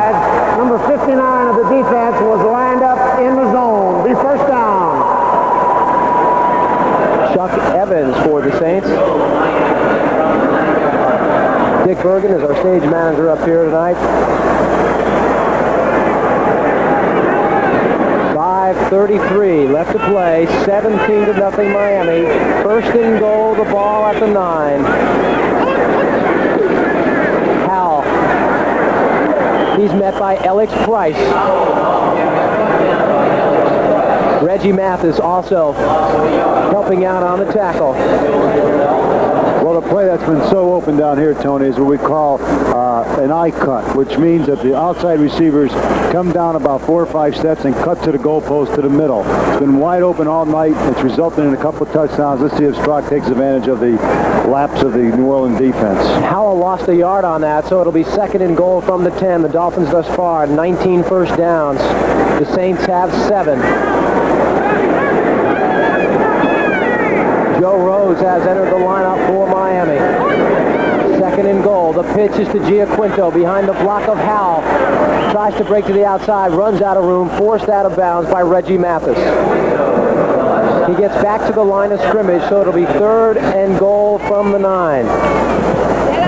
You know, Nick, people hear us do the game, but there are so many people involved in putting a game like this on the air, and this is the opportunity we'd like to take to thank some of those. Back in Miami, Charlie Ernst for providing our electronic graphics for you tonight, and our thanks, of course, to the fine crew from WWL-TV here in New Orleans for the pickup of the game, and Glenn Eklund and Charlie Stenberg in the control room here in the Superdome directing this game. Giaquinto thus far 53 yards on 10 carries, 3rd and 9.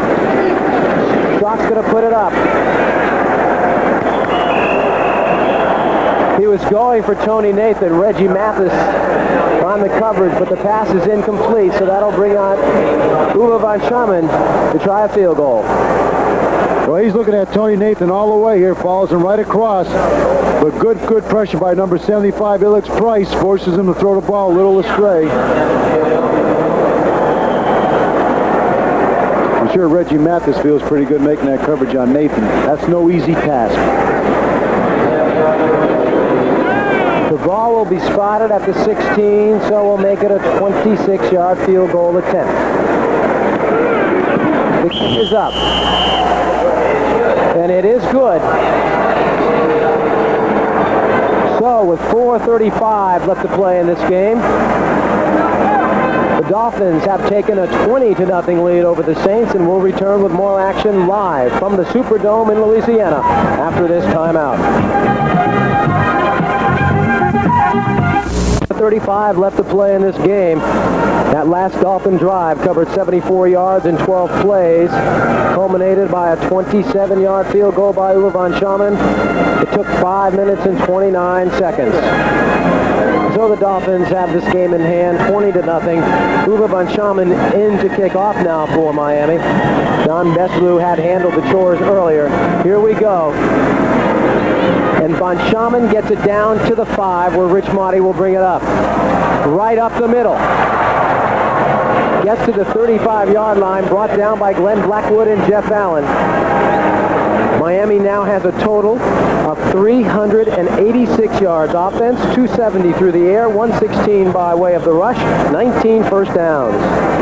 And something that really puzzles me, there's an injury down on the field, but what really puzzles me is with 4 minutes, 25 seconds of the fourth quarter left, the Dolphins ahead 20-0. Number 8, Archie Manning, is still in the ballgame. I mean, that really doesn't make any sense to me, because anything that can happen is bad, because what is the difference if you put a touchdown on the board now?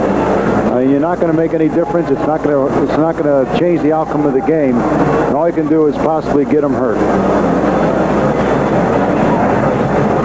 There's Chuck Evans being assisted off the field. He is a rookie from the University of Stanford, 8th round draft pick this past season. And you know, we talked a little bit about the New Orleans Saints and their draft picks.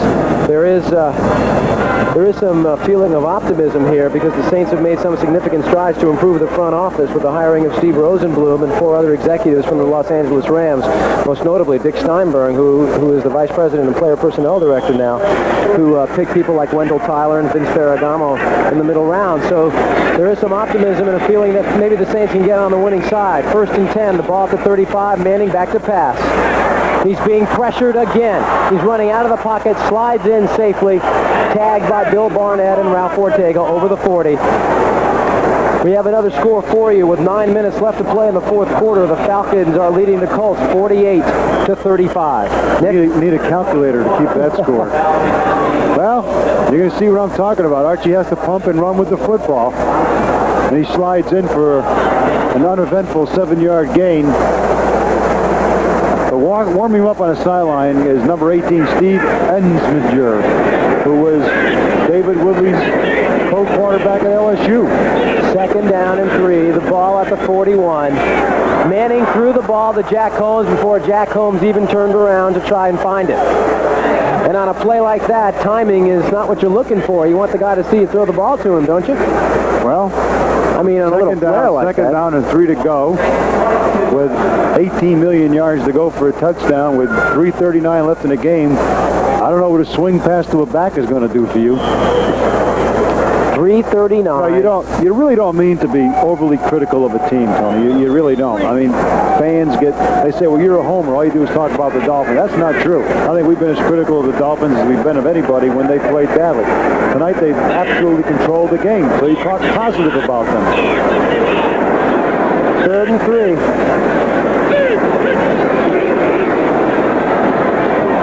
Manning again pressured. A.J. Dewey and Carl Barisic sacking Archie Manning.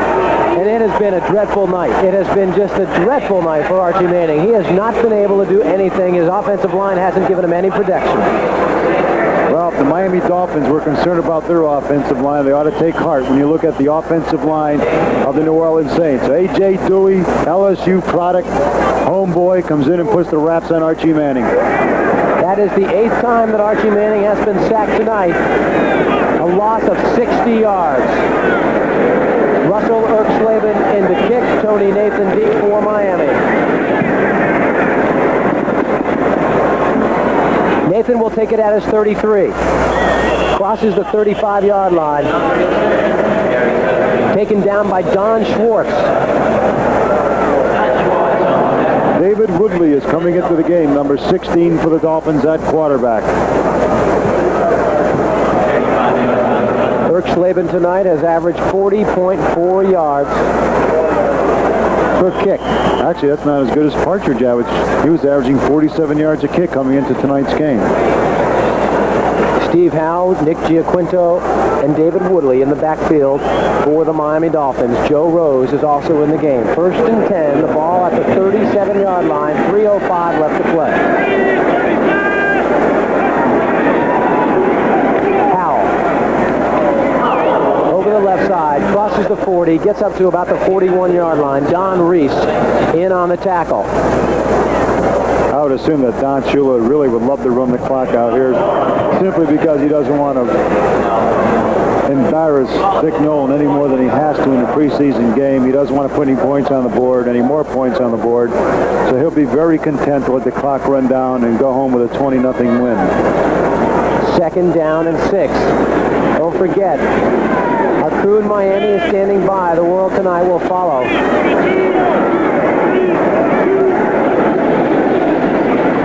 Nick Giaquinto. He is stopped hard by Jim Kovash and Eloy Scrooge. That play will take it down to a 2-minute warning, Tony. No gain on the play. Who's going to do the news? That dashing, debonair, sophisticated individual named Jim Brosmer. And Marianne Kane. Marianne Kane, that good-looking gal. Quite a combo. It really is, I'll tell you. That's the 2-minute warning. With the score, Miami 20, New Orleans nothing.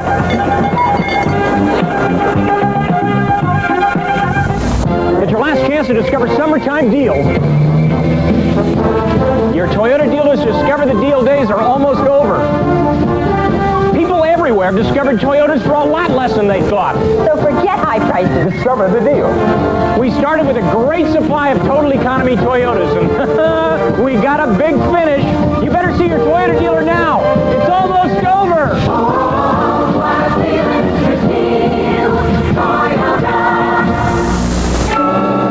You roll into the... Miami now has 390 yards total offense. They're just rolling it up here. David Woodley in at quarterback. 3rd and 6. He's being pressured out of the pocket, has the 1st down, nonchalantly runs it up to the 40-yard line of the Saints. Puts the Dolphins over 400 yards for total offense for the night. Not a bad production for 3 quarterbacks playing in tonight's game. Well, Dick Nolan will go back to the drawing board and have a long look at that personnel. The clock, as you can see, is ticking down. Woodley thus far has carried the ball twice this evening for 20 yards. 1:22 left to play. 1st and 10, the ball at the New Orleans 40. Nick Giaquinto breaks inside the block of Torrey. Gets up to the line of scrimmage. taken down by Jim Kovac, the middle linebacker. 1:04, the clock is ticking. As we said, this is, in fact, the final preseason game, and it's been Channel 4's pleasure once again to bring you the 4 preseason games, and I've had a tremendous time working with you, Nick. It's been great. Oh, it's been a lot of fun, Tony. I think that's what it's all about. It's entertainment. All we try to do is give the fans what we're seeing, try to give them a little of the inside, try to make a few predictions here and there, blow a few, but it's all in fun. 36 seconds left to play. This should be the last play of the game. Bob Torrey over the right side. Ken Bordelon in on the stop along with Ilix Price. 23 seconds and that'll be it. With 18,333 fans still remaining out of the 50,224 who were here tonight, the game is winding down. Well, as coaches say, they like to use this final preseason game as the prep, the good attitude springboard into the regular season, and Don Shula has to be happy and use that to his advantage because the Dolphins win it 20-0. The last time the Saints were shut out was December 9th against the San Diego Chargers, in which the Chargers beat them 35-0. And they not only were shut out, but they were blown out of here tonight. The score may not indicate it, 20-0. It maybe should have been more, but still, the Dolphins win it. They have had a successful preseason once again.